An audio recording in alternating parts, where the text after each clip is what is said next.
Ir silenciando los móviles o desconectándolos como buenamente queráis. Lo quieras. Manolo, gracias con tu permiso. Buenas tardes a todos. Bienvenido a las... por favor, silencio. Bienvenido a las aulas culturales de los miembros de la Falange.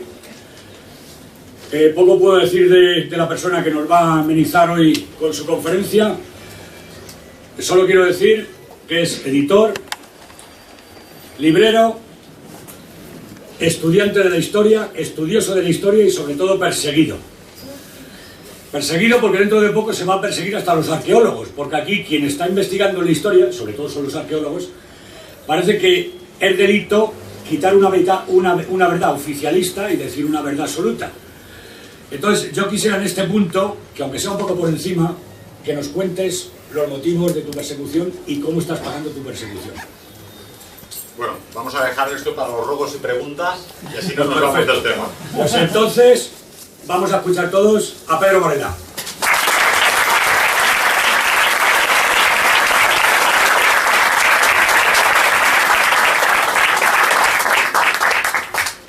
Buenas tardes a todos y gracias por la abundante asistencia en este local magníficamente organizado. He de decir que para mí es un orgullo hablar en un local de Falange, creo que no lo había hecho antes, pero he de confesar que mi madre era dirigente de Centuria de Falange, de la sección femenina, y las 4 hermanas Hayes, las 4 hermanas en Terrassa, eran dirigentes de la Falange de los años 40 y muy orgullosas de haberlo sido.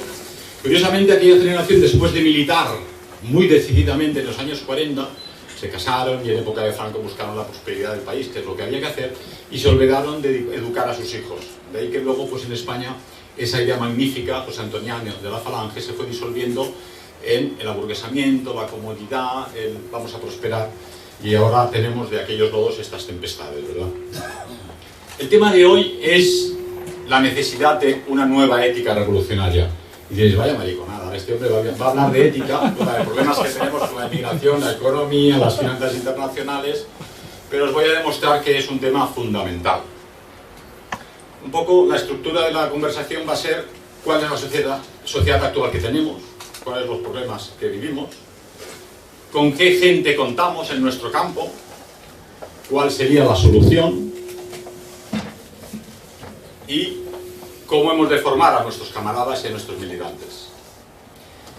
Describir la sociedad que tenemos hoy en día en marcha no es difícil, la conocéis todos vosotros. Es una comunidad donde vivimos el derrumbe completo de la sociedad, del sentido de comunidad. No existe un sentido comunitario, de pertenencia a un pueblo, a una etnia, a una cultura, a una raza. Es el derrumbe absoluto del sentido de familia. ¿Quién de vosotros no conoce una familia divorciada, cuando no separada? O cuando no, lo que llaman los británicos una familia patchwork, ¿no? ¿Sabes? Esas mantas que hacen las chicas con muchos trozos de tela, ¿no? El papá de uno con la mamá del otro y el hijo del tercero y se ven los domingos. Esto es a la orden del día. El sentido de familia tradicional ha desaparecido, está siendo destruido. El sistema además promueve uniones matrimoniales que no lo son tales, como las uniones gay, ¿no? Cada cual puede hacer lo que quiera con su vida privada y su vida en casa, pero lo que no puede pretender es que la mayoría silenciosa acepte estos desvíos personales como ley. Falta un sentido de pertenencia a algo, ¿no? Yo recuerdo cuando era pequeñito que admirábamos pues, a los esquimales, pues, que tenían aquellas barcas preciosas y fantásticas, su forma de vivir en los iglús, y cómo admirábamos a los tibetanos y a los budistas y a los indios apaches, con el romanticismo europeo, con esa visión de los indios de las películas de Hollywood o las obras de Karl May, ¿no? Y sin embargo todos teníamos un sentido de orgullo. Soy europeo, soy de aquí. No teníamos que demostrar una cierta superioridad, pero sabíamos que nuestra cultura había conseguido cosas estupendas, ¿no? Cosas magníficas que los otros tenían de forma, una vida un poco exótica. Pero ese sentido de pertenencia se ha ido disolviendo poco a poco. Y ahora ya somos más individuos de una sociedad donde todos somos un número que paga impuestos y que se debe al Estado, pero que donde está prohibido o perseguido cualquier idea de pertenencia a algo superior a uno mismo. Estamos en la sociedad del individualismo extremo. Es decir, el liberalismo te otorga la posibilidad de hacer lo que te dé la gana tú solo. puede ser gay, casarte, no drogarte, no drogarte, casarte con una negrita, irte a vivir a las quimbambas, trabajar, no trabajar, estudiar, lo que quieras. Pero hay de ti si pretendes hacer algo en sentido comunitario. Organizar un frente de juventudes, una Hitlerjugend, una juventud falangista, una juventud patriótica, organizar un sentido comunitario, étnico, organizar el sentido de familia. De hecho, el fiscal del odio que nos persigue en Cataluña por editar libros no conformes es simultáneamente el fiscal que lleva los casos de lo que ellos llaman anti-gay. O sea, si tú vas por la calle, te encuentras con un par de gays que se dan un beso, pues la naturaleza nos ha hecho machos y chicas, y entonces los machos pues tenemos un sentido de aversión, ¿no? Yo no tengo nada contra ellos, pero te gustan las chicas, por lo tanto no te gustan los tíos, ¿no? Entonces, lo que pretenden es que aceptemos una anormalidad natural, una normalidad física, una normalidad psicológica como algo normal. Esa pretensión de que aceptemos una anormalidad, y esa misma fiscalía pretende que aceptemos dogmas históricos, dogmas ideológicos, como tales, ¿no? Este señor persigue a cualquiera, lo que ellos llaman apología del fascismo, con esta nueva ley Gallardón, la ley del Bozal que llamo yo, cualquier apología del antisemitismo, aunque nadie sabe exactamente qué es antisemitismo. Como todos sabéis, semitas son todos los habitantes del norte de África, empezando por los palestinos, que son los auténticos habitantes de Palestina. Mientras que la mayoría de los habitantes actuales de Israel son askenazis, que pertenecen a un pueblo antiguo de la Edad Media, que vienen de Europa Central o de Europa Oriental. Simplemente aquellos habitantes de la Palestina de época de Cristo se convirtieron al Islam dadas las invasiones musulmanes, ¿no? Pero persiguen esa idea del antisemitismo convirtiéndolo como dogma. Persiguen cualquier idea de racismo. ¿Pero qué es racismo? Hasta el siglo XIX, la Primera e incluso la Segunda Guerra Mundial, todos los países occidentales aceptaban que las razas existen, que son una creación divina, que son una realidad de la naturaleza, que Dios hizo blancos, negros, amarillos, si no nos habría hecho a todos de color verde, como he dicho en alguna ocasión, ¿verdad? Pero ellos ponen siempre el extremo. Si tú defiendes que perteneces a una etnia concreta, vascos, catalanes, andaluces, hispano-romanos, hispano-visigodos, españoles, europeos, blancos, occidentales, estás ya defendiendo odio hacia el otro, hacia la alteridad, cosa que nadie propone. Yo no conozco a nadie en los grupos identitarios o patrióticos que odie a un negro por ser negro, a un judío por ser judío, a un catalán por ser del Barça o a un madrileño por ser del Madrid. Nadie odia a nadie. Pero todo el mundo tiene un sentido de pertenencia, aquel que teníamos en nuestra infancia cuando admirábamos a los esquimales, a los budistas y a los apaches, pero nos sentíamos, yo pertenezco a la cultura de Beethoven, del Partenón de Atenas, de Bach, de Mozart, de Hegel, de Fichte. Solo la música clásica. Pensad en la maravilla de la música clásica, que es un regalo que os ha dado la cultura occidental. No existe fuera de Europa. No hay otra cultura. Eso no es un desprecio hacia los demás. Yo, de hecho, me encanta escuchar el tam-tam de los negros en una película de África, en un momento de místico, desértico. Me encanta escuchar el didgeridoo, este famoso australiano de los aborígenes de Australia, pero después de un cuarto de hora estoy aburridísimo, ¿no? Y sin embargo, cuando uno escucha el Requiem de Brahms, el Requiem alemán de Brahms, o el Requiem de Mozart, o el Parsifal de Wagner, o la Sexta Sinfonía, o el Adagio de Albinoni, o las Cuatro Estaciones de Vivaldi, se da cuenta, esto es un regalo de la divinidad que ha utilizado a los compositores para acercarnos al cielo de alguna forma. Y esto lo podrían haber conseguido los indios, los esquimales o los chinos, pero no lo han conseguido los europeos. Y lo han conseguido de una forma muy curiosa, de forma no democrática, de forma jerárquica, de forma disciplinada. Todo lo que se ha conseguido grande en la cultura occidental y en todas las culturas, mediante el orden y la disciplina. ¿Qué es una orquesta sinfónica? Es un director que manda y todo el mundo lo debe hacer. Otras culturas, otros pueblos han creado de unas maderas, pues un tam-tam o unas malacas. Hemos conseguido con unas maderas hacer un violín y con unas cuerdas, sin siquiera teclas, sacar unos sonidos maravillosos de Paganini, por ejemplo. Otros han conseguido, pues, otros instrumentos, pero nosotros con una trompa conseguimos un sentimiento romántico en la orquesta fantástico. Y todos estos profesionales, con un idioma nuevo que es la música, que es el pentagrama, expresan sentimientos, que es una cosa maravillosa. Y un director con 120 músicos consigue sacar de aquella orquesta una maravilla y un reto. Pongo el ejemplo de la orquesta porque es evidente para todos y porque vosotros pertenecéis a esta cultura que ha creado la música clásica. Pero puedo plantearos también el ejemplo de la NASA. La NASA ha enviado cohetes a la Luna con von Braun o Arthur Rudolph creando los motores y el equipo de científicos alemanes que en su momento secuestraron en Alemania después de la Guerra Mundial, ¿verdad? Lógicamente von Braun decía, tú Arthur Rudolph me vas a hacer los motores, yo tengo clara la idea de cómo llegar a la Luna. Él sabía cómo llegar. Al negrito que atornillaba las tuercas de los carros que llevaban al cohete, si íbamos a Marte, a Júpiter, a Saturno. Dijo, no, es que podemos llegar a la Luna y vamos a la Luna. Lo hizo de forma jerárquica, disciplinada y en un orden. Un ejemplo tremendo de la cultura occidental que ha aguantado 2000 años hasta el día de hoy es la Iglesia Católica. La Iglesia Católica es jerárquica, es antidemocrática y es dogmática. Cualquier persona, cualquier cura pequeño de un pueblo, de una región, de cualquier lugar del planeta donde hayan católicos, puede ser bombeado a las alturas, ser obispo, arzobispo, cardenal y un día llegar a papa. Benedicto XVI era un chaval de un pueblo campesino en Baviera y ha estado de papa hasta que ha dicho, me voy a casa que esto está complicado. Pero realmente aquellas organizaciones que funcionan, incluidas las empresas, en el capitalismo en que vivimos, las empresas son organizaciones jerárquicas, son organizaciones disciplinadas, no democráticas.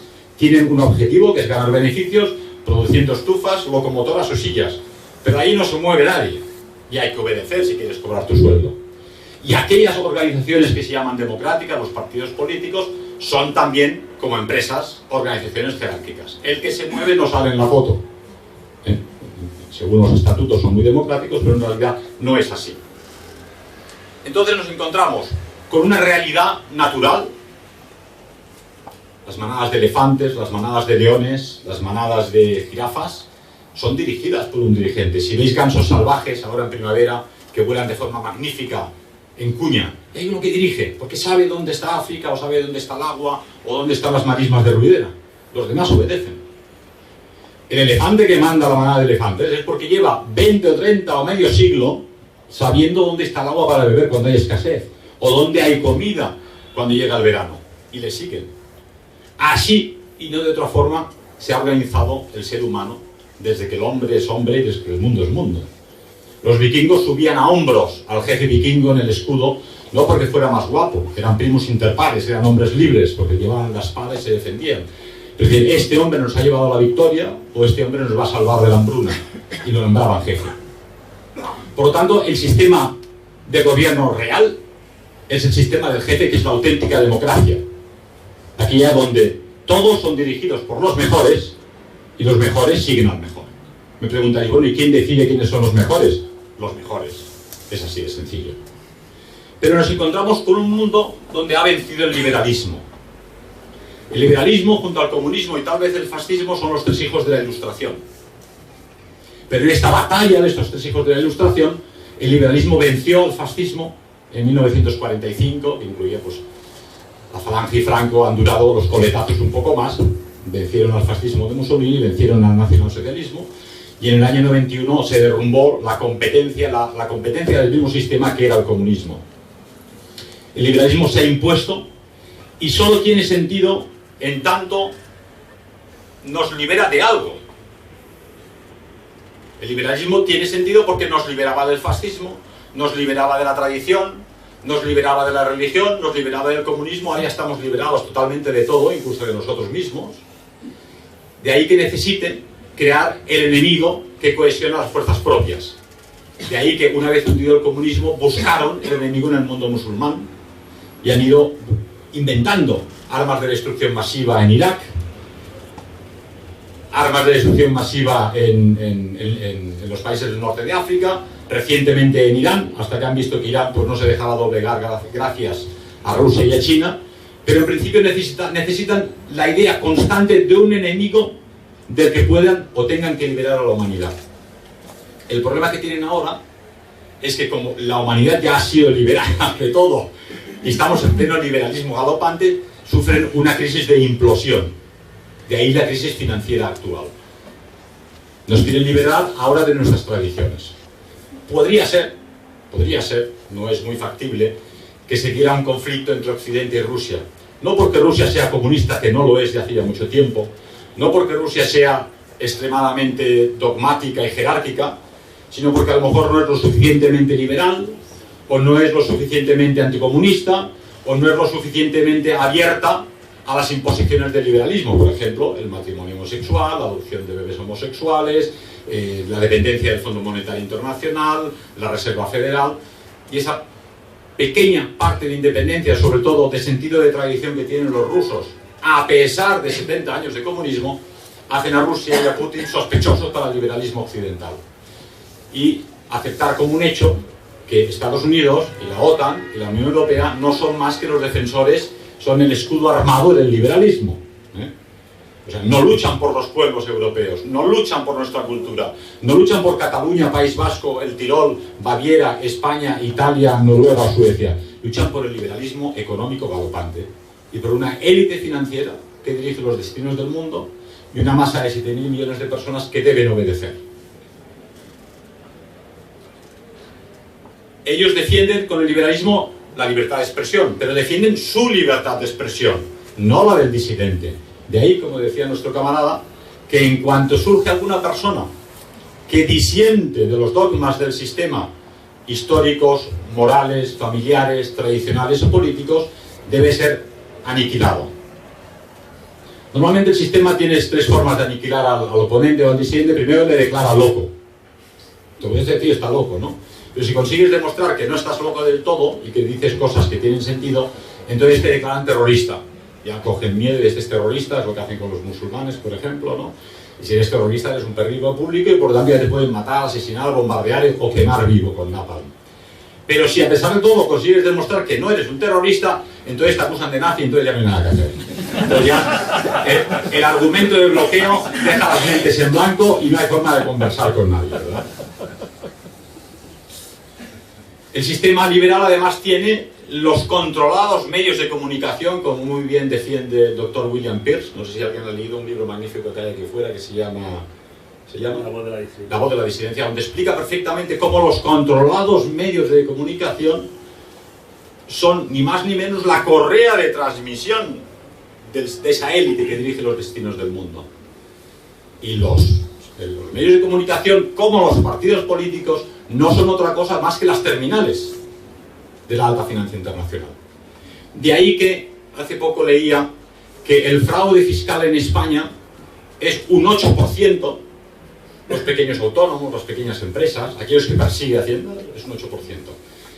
El resto son las grandes fortunas, los grandes empresarios, los grandes líderes del país, que el sistema no persigue porque sabes que el dinero tiene miedo, igual se nos va a otro país.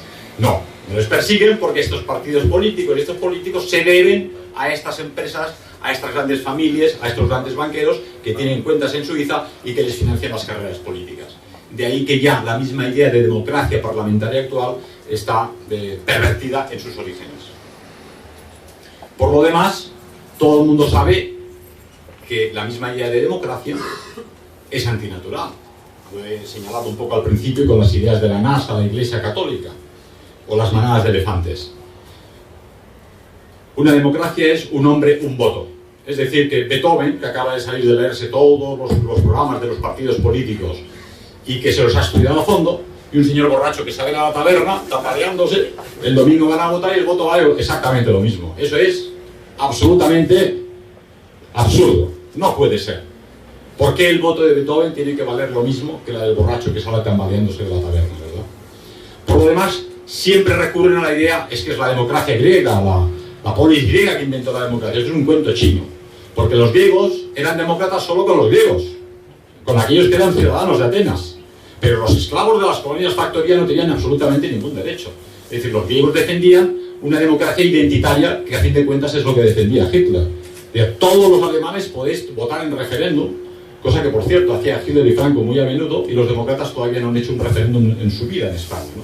Porque tienen miedo a la población. Hitler se paseaba desarmado en un coche descapotable en su población, a la que había armado hasta los dientes. Los chicos de la Hitlerjugend llevaban dagas, los de la SS, los de la SA, los del Frente de Trabajo con picos y palas, no tenía absolutamente ningún miedo. Hoy en día los demócratas van en coches blindados con agentes secretos rodeados por todas partes y tienen terror a su población, ¿verdad? En cualquier caso, el mismo sentido de democracia parlamentaria que nos venden actualmente es erróneo, es falso por el motivo natural que he dicho al principio, por sus orígenes griegos y sobre todo porque los partidos políticos dependen de las entidades financieras. Es decir, la democracia actual, grabarlo en vuestro cerebro, no es más que un sistema inventado por los enemigos de la humanidad y por esa élite financiera para disolver las naciones y disolver los pueblos, no otra cosa. O sea, la democracia solo es útil cuando sirve para disolver a los pueblos. O es que yo quiero imponer la droga o el aborto libre. Esto es democrático, libertad total para esto. Pero si quieres fundar un sentido comunitario o una organización juvenil, por ejemplo, ahí tendrás problemas evidentes, ¿no? Entonces, la democracia es un sistema inventado por un enemigo para disolver nuestros países y nuestras naciones. El problema es que, lógicamente, ellos lo plantean prácticamente en España, los que habéis vivido los últimos años de franquismo, era un bombardeo constante con la idea dogma democracia. Nadie sabía exactamente lo que es. Pero la prueba de que es un dogma es que tú puedes discutir hoy prácticamente a la izquierda, a la derecha, a la extrema izquierda, a la extrema derecha, al rey, a la hija del rey, a Zapatero, a quien quieras. Pero la democracia no la discuta nadie. Porque han introducido en la mentalidad de la población, prácticamente inoculado como vacuna, que la palabra democracia no se toca. Esto que estoy haciendo yo ahora es un sacrilegio absoluto, que es desmantelar la idea de democracia en sí misma. Pero es lo más natural del mundo si consigues sacarte el veneno que han inoculado en todo el mundo. Recordaréis también, antes de que en España llegaran pateras de marroquíes o de negros por la frontera, cómo empezaban ya la prensa a hablar de racismo. Yo no veo racismo en ninguna parte. Nadie era racista en España, sigue sin serlo hoy en día. Pero ellos ya empezaban a vacunar a la población preparándola para aquello que tenían previsto. El plan Kalergi famoso, que es la importación de 30 millones de afroasiáticos a Europa para aniquilar la identidad de los europeos. Porque ahora ese liberalismo que luchó contra el fascismo y que luchó contra el comunismo, ¿contra qué tiene que luchar ahora? Tiene que luchar contra la propia población. Porque la población que se resiente ahora a la invasión demográfica de extranjeros corre el peligro de unirse en un brote identitario y decir, bueno, yo es que no tengo nada y tengo amigos negros y judíos y palestinos y ecuatorianos, pero es que yo soy de aquí, soy de Madrid y la verdad es que me entiendo más con los míos. He dicho en alguna ocasión que un español en Suecia se integra prácticamente con los suecos y como hables sueco ya ni te reconocen. Y un sueco en Málaga pues pasa desapercibido como turista. Pero realmente 100 españoles en Estocolmo bebiendo cerveza y tocando la guitarra por la noche, los suecos te echan a patadas. Ellos cenan a las 6 de la tarde y a las 8 quieren irse a dormir. Somos de la misma raza, de la misma cultura y del mismo occidente. Pero hay culturas diferentes en este mundo. Nos unimos por afinidades selectivas. Aquello que nos une. ¿Por qué nos gustan los alemanes? Porque son más disciplinados. Pero siendo tan disciplinados son muy aburridos. A las 5 las ciudades están muertas. Y aquí te puedes ir de tapas. Aquí a nosotros nos va construir coches perfectos o ir de tapas. Somos muy charlatanes, somos muy habladores, somos muy comunicadores, tenemos 40 grados a la sombra en verano, por lo tanto nos gusta salir. ¿Por qué imponer normas nórdicas o centroeuropeas a España, donde hay 40 grados a la sombra en verano? No necesitamos ser como los alemanes o como los suecos. Pero si esto ocurre en la gran familia indoeuropea, que son las naciones de este continente, ¿qué decir de aquellas macrorazas o culturas totalmente ajenas a la nuestra? Digámoslo pronto, existe una unidad moral del género humano. Todos somos personas, todos somos hijos de Dios y todos nos debemos unos a otros y a defendernos y a unirnos. Pero como he dicho al principio, lo uno no llega a la mayor. El hecho de que tú quieras defender Cataluña, País Vasco, Galicia, Andalucía, España, Italia o Finlandia, no supone por axioma que quieras destruir a los negros, y de hecho no conozco a nadie que quiera destruir a los negros. En mi casa, en el norte de Barcelona, cada domingo me viene un negrito caminando por la carretera. Yo los admiro porque me gusta mucho caminar, como no tienen coche, caminan kilómetros y kilómetros a buscar agua o a buscar trabajo. Y cada domingo viene alguien a pedir algo de comida. Lógicamente, pues le das, ¿qué vas a hacer? Le das un kilo de arroz, un pote de mermelada, una lata de lenteja. Pero me dijo un vecino, vigila porque te vendrá más. Al domingo siguiente me vinieron 5. Aquello es una invasión. Nada que decir porque, honestamente, después de que te piden comida y les das algo de trabajo y dicen, pues arréglame esto, hazme esta chapuza, ¿no? te piden los 5 euros, les das y tal, y me di cuenta, estamos creando una sociedad de castas. Es decir, el sistema, con la excusa de crear una sociedad antirracista, que está creando realmente una sociedad racista. Porque cuando los españoles vivían entre sí y los senegaleses vivían en el Senegal, cada cual en su casa y Dios en la de todos. Pero trayendo a los negros de aquí, que no tienen la formación excelente que tienen los europeos, que no han tenido las posibilidades de escolarización, que no sabemos qué capacidad tienen intelectual o cultural, no van a ocupar, lógicamente, los niveles de altas prestaciones que requiere la sociedad occidental. El sistema nos vende, hombre, es que estos negritos os van a pagar la pensión a todos. Venga, hombre, no vayas con cuentos. Es decir, tú pretendes que estos señores que vienen del Senegal o de Nigeria o de Gambia van a pagar la pensión a un médico, a un ingeniero, a un arquitecto español que tiene que cobrar, si ha cotizado el máximo 2.000 euros al mes. Cuando estos señores que vienen aquí solo en seguridad social, educación, que aprendan castellano, catalán y que aprendan a cruzar en verde, ya cuestan más dinero. En la prisión de Brián, donde he estado, la mitad de los presos eran no españoles. La mitad de los presos. Nada más entrar, uno de los lugares me dijo, señor Gaila, ¿sabe lo que cuesta un preso en esta prisión? Son 100 euros diarios. 100 euros diarios. Yo me quedé hepaté. Son 3.000 euros mensuales. Si tú le das a un caco, te doy 1.500, ya no roba, claro. Pero cuesta 3.000 euros al mes el preso. Luego me di cuenta por qué. Porque además de desayunar, comer y cenar, pues tienen el profesor de catalán, el de inglés, el sociólogo, el psicólogo, los psicobolches, que decía un amigo argentino, y los guardias, el terreno, el edificio, ¿no? Entonces había que repasar esta idea de las prisiones y quizá crear campos de trabajo. El que roba 1.000 euros, que devuelva 2.000, los 1.000 que ha robado y los 1.000 que le cuesta al Estado. Pero tenerlos allí a cuerpo de rey, entre comillas, lógicamente, porque una prisión nunca es un lugar agradable. Pero un día paseando por el patio con los demás presos, nos quejábamos del menú. Porque el menú es cada día lo mismo, son 7 menús, 7 días a la semana, y los miércoles sabes que te tocan lentejas, y el viernes unos camarones horrorosos llenos de harina cruda y medio cocer. Entonces cuando ya sabes que era viernes, yo los camarones aquellos no los quería ni ver. Pero había un chico del Perú, muy simpático, un indio muy inculto, que decía, pero no, estas prisiones son magníficas. Pero allá en mi país pues tienen ahí 4 paredes y unos chicos con ametralladora afuera y dentro ya te arreglarás. Tienes que comprar tu cama, comprar la comida, hacerte respetar. Aquí una comida riquísima, 3 veces al día, fantástico. Nos quedamos mirando a los españoles diciendo, pues que en el fondo es verdad. Es más, yo le dije a alguno, oye, si os dicen de echaros de la prisión, quedaros porque fuera hasta peor, ¿eh? O sea, primero crea la prisión, lo que yo noté incluso para mí mismo, te crea el efecto mamá.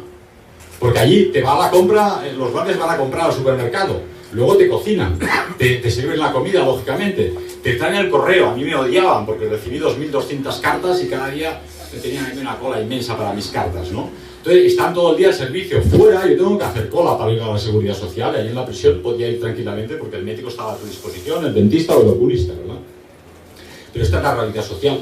Si con la inmigración ahorraríamos la mitad de las prisiones que hay en España, y luego evidentemente con las drogas. La otra mitad son los que están por drogas que han vendido o por drogas que han consumido y han matado a los papás para pagar la droga. Esa es la situación. Y luego hay alguna guinda del pastel para decorar, como mi caso, un genocida, o el violador del ensanche o el pederasta de Horta, que los tenía en la celda al lado, ¿no? Pero estos son las cerezas que decoran el pastel. La realidad es la inmigración y la droga.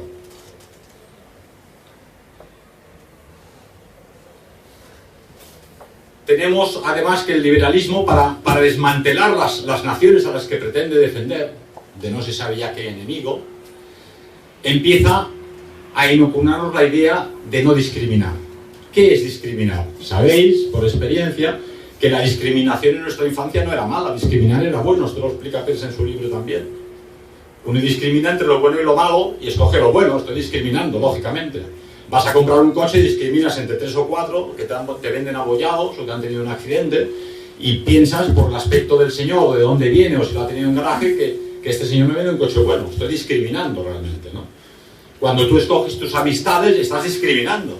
Digo, yo prefiero con este porque se le gusta la montaña o el campo o la música o no fuma o lo que sea, y otro dice, yo me voy con este que se va de tapas cada noche y de borrachera, a mí me encanta esto, ¿no? Tú estás también discriminando, ¿no? Entonces, el sistema pretende destruirnos diciendo es que si discrimináis es malo. ¿Cómo que malo? Discriminar es buenísimo. Es lo más saludable que ha puesto la naturaleza en el ser humano para sobrevivir. Si tú no discriminas entre un rovellón y una seta venenosa, pues lo tienes clarísimo, ¿no? De hecho, una investigación interesantísima sería el descubrimiento de la alimentación. Tú imagínate la primera señora que le pegó un mordisco a un garbanzo, se quedó sin dientes. Entonces, debieron pasar muchos siglos hasta que una señora se los dejó por la noche olvidados en agua fría y el día siguiente se los olvidó en el fuego y dijo, esto está buenísimo. Pero tuvo que discriminar durante mucho tiempo. Imagínate el descubrimiento de las setas buenas o las setas malas. Fue una política de discriminación constante entre setas buenas y setas malas durante miles de años. Ahora pretenden que anulemos este interruptor. Digamos, no, usted ya lo discrimina. Entonces, lógicamente, lo único que impone el liberalismo es el individuo. De hecho, todos los filósofos, desde Aristóteles, desde los románticos alemanes, desde el humanismo, desde la Ilustración, han dicho que el ser humano no es nada fuera de una comunidad. Si tú no estás en una familia, si tú no estás en una nación, no eres absolutamente nada. Psicológicamente primero estás perdido, porque tú necesitas una familia para crecer estable. Para que un niño crezca estable necesita una familia, un papá, una mamá, y verlos cada día en casa y crecer junto con ellos. Necesitas estar entre los tuyos, entre aquellos que te entienden, que forman parte de tu interior psicológico, que tienen un alma similar a la tuya. Entonces, dicen, pero ahora eso no interesa, lo que interesa es el individuo. De ahí que tengamos esta invasión demográfica de gentes de otros países y otras razas. De ahí que no es el inmigrante negro, moro, ecuatoriano el culpable del problema, y esto es de vosotros. El problema es el liberalismo que impone que solo el individuo en sí tiene un valor como tal. De ahí que ese liberalismo imponga, por lo tanto, la globalización. Como la familia no tiene sentido, da igual que su padre sea marica o no. Que tengas mamá, o dos mamás, o tres papás, o ninguno, y que seas de laboratorio o de probeta. Que seas... ahora en Cataluña defienden que los afganos, pakistaníes y negros son més catalans que els castellans perquè parlen català. Bueno, vamos a ver. Tenéis una Cataluña independiente llena de negros, porque yo no me apunto. Pero si por lo menos fuera una Cataluña independiente llena de catalanes, diría, bueno, hablemos, ¿no? Pero es absurdo. Es decir, quieren separarse de los aragoneses porque son cazurros, o de los valencianos porque son el búnker Barraqueta, pero quieren quedarse con los negros que hablan catalán. Eso es liberalismo puro y duro. Entonces, ¿dónde ha quedado Verdaguer? ¿Dónde ha quedado Maragall? ¿Dónde ha quedado la Renaixença catalana? Que defendían la unidad de España apoyados en el ejemplo de la industriosidad catalana o de la burguesía catalana que creaba cultura, que creó el liceo, que creó las grandes casas de Gaudí, del modernismo, por ejemplo, ¿no? La gran poesía, y que siempre decía, bueno, por no hablar de los almirantes y marinos catalanes que junto a los vascos conquistaron América y dieron la vuelta al mundo, ¿verdad? Entonces, ese liberalismo impone la destrucción de aquellas unidades que dice defender, e incluso aquellos gobiernos, en este caso el catalán que conocemos de cerca, que pretende defender el catalanismo, lo que está haciendo es destruyéndolo, absolutamente. Pero no solo Cataluña, también España, lo veis en las calles de Madrid, ¿verdad? Y contra este sistema es mismas del liberalismo. El sistema liberal, lógicamente, para imponer esa unificación monocolor, donde todos bebamos Coca-Cola, comamos McDonald's, escuchemos Michael Jackson y seamos todos de café con leche, una aburridísima visión, no puede más que atacar a todos aquellos que no aceptan el liberalismo, es decir, el fascismo, el nacionalsocialismo, los identitarios y los patriotas. De ahí que grupos como los nuestros, que son realmente pequeños, que suponen un peligro relativo, esta pequeña librería de la que hablaba nuestro camarada, no deja de ser un kiosco de barrio que habría pasado desapercibido si estos tontos del bote me hubiesen dejado tranquilos. Pero como tienen no sé, alguien les debe pagar para ayudarme, porque constantemente me están promocionando para que todo el mundo, yo creo que no hay nadie en España que no conozca Librería Europa, en la calle Ana Frank 12, perdón, calle Seneca 12. Pero intentarlo han intentado, porque estuvieron 5 años haciendo manifestaciones de gays, de lesbianas, de la comunidad judía, de los gitanos, de los moros, de los políticos. Todos se manifestaron por la calle Seneca.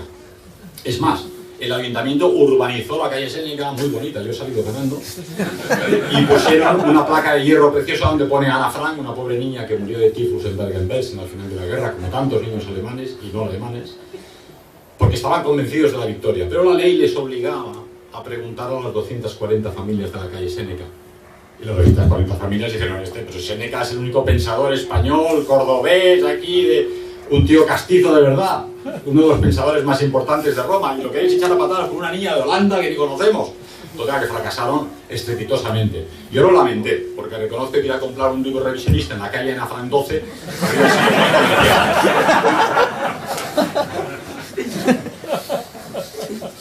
El sistema liberal, además, ya pretende destruir la misma esencia del ser humano. Tú ya no puedes ser un chico masculino, porque eso es peligroso y sospechoso de fascismo. Tú tienes que estar, se puede ser amanerado, unisex, si las chicas son un poco marimachos también. Entonces, cualquier valor tradicional es sospechoso. Si tú defiendes el arte bello, el arte hermoso, una escultura de Miguel Ángel, las esculturas de Juan de Ávalos que hay en el Valle de los Caídos, estás defendiendo lo mismo que defendía Mussolini, que todavía puedes encontrar en el Tirol del Norte, unas esculturas preciosas del fascismo italiano, o lo que defendía Breker, Kolbe o Torak. Por lo tanto, estás defendiendo el gusto de Hitler, por lo tanto, estás defendiendo Auschwitz. Por lo tanto, si defiendes el arte figurativo, estás defendiendo el fascismo, por lo tanto, estás defendiendo el holocausto. Parece que exagero, pero no exagero, es así sencillamente. Y con este argumento de bloqueo, prácticamente no hay defensa. Si tú defiendes el patriotismo, estás defendiendo el nacionalismo de Franco, que tiene mucho que ver con Hitler, por lo tanto, tiene que ver con Auschwitz, por lo tanto, el genocidio de los demás. Una mentira como una catedral, lógicamente. Pero la ecuación es esa, más o menos. No hacen otra cosa que esto. Es ni más ni menos una plantación global lo que quieren. Donde ya no haya fronteras, donde no haya naciones, no haya pueblos. Como sabéis, nación no es más que una palabra que viene de nacer. Donde has nacido es mi nación. Yo he nacido aquí, pues mi nación, ¿no? Y una nación no es más que una familia engrandecida. Mis papás y mis abuelos y bisabuelos y tatarabuelos se casaban con los vecinos y la gente de la masía de al lado para tener más vacas o tener más trigo, y al final todos nos parecemos los españoles. Ya digo que uno de vosotros en Europa perdido no lo reconocería, pero todos vosotros juntos diría españoles, porque os sé reconocer como vosotros me reconocéis a mí. Pero en esta plantación global los españoles no tienen cabida, ni los suecos, ni los argentinos, ni los norteamericanos. De ahí que sea necesario aniquilarlos. Entonces nos envían las tropas de choque, cuyo uniforme, como decía Oswald Spengler, es el color de la piel, armados con un escudo indestructible que es el escudo de la caridad. Contra ese escudo no hay defensa posible, lo hablamos este mediodía. Porque efectivamente, ¿qué puedes hacer contra una persona que viene porque dice, yo es que en mi casa no tengo seguridad social, ni colegios asegurados para los niños, ni tengo universidades? Yo aquí nada más traerme a mi esposa, que está en estado de buena esperanza, y tener el bebé, ya nace español. Como sabéis, la antigua tradición germánica, todavía un poco en Alemania, se basaba en el jus sanguis, no el jus solis. Eso jurídicamente se traduce en que si tú naces en un lugar, eres de ese lugar. El jus sanguis dice, no, tú solo eres de ese lugar si tus padres, abuelos y tatarabuelos eran de ese lugar. Por lo tanto, es español aquel que tiene padres, abuelos y tatarabuelos españoles, no aquel que ha nacido aquí. Porque, como dice Bochaca muy divertidamente, pues si una vaca ha nacido en Barcelona es catalana también, pero lógicamente no tiene ningún sentido. En esa plantación global, el ser humano no tiene ningún valor. Yo voy también de Barcelona hacia las montañas del Pirineo y vas por una carretera principal donde pasan familias con niños y todos son chicas prostitutas allí, en la vía pública, con el paraguas puesto, quemadas por el sol las pobres. Nadie dice nada, no sé si los políticos tienen descuento, o la policía tiene descuento, pero nadie las quita de encima. Y en la otra acera de la carretera que va por el coche, los negros que mencionaba antes desfilando desde Ceuta y Melilla hasta Barcelona para seguir hasta París, Londres o Berlín. Porque el ser humano no tiene ningún valor. Los financieros internacionales quieren un gobierno mundial donde no existan propiedades y no exista más que aquello mínimo que necesitas para tu manutención, siempre y cuando trabajes y pagues impuestos. Pero han de ser aniquiladas las naciones, los pueblos y las razas. En eso estamos. A fin de cuentas, todo este pequeño planteamiento que no necesitáis porque lo conocéis de sobras, tiene un nombre y es la disolución de todas las cosas. Hay un libro de un especialista en masonería que se llama Die Auflösung aller Dinge. Es la disolución de todo. El patriotismo, la religiosidad, la iglesia, la familia, la nación, lo masculino, lo femenino, el hombre, mujer, es la disolución de todas las cosas, porque el enemigo de buen principio, para combatir a Dios, tiene que destruir la creación de Dios.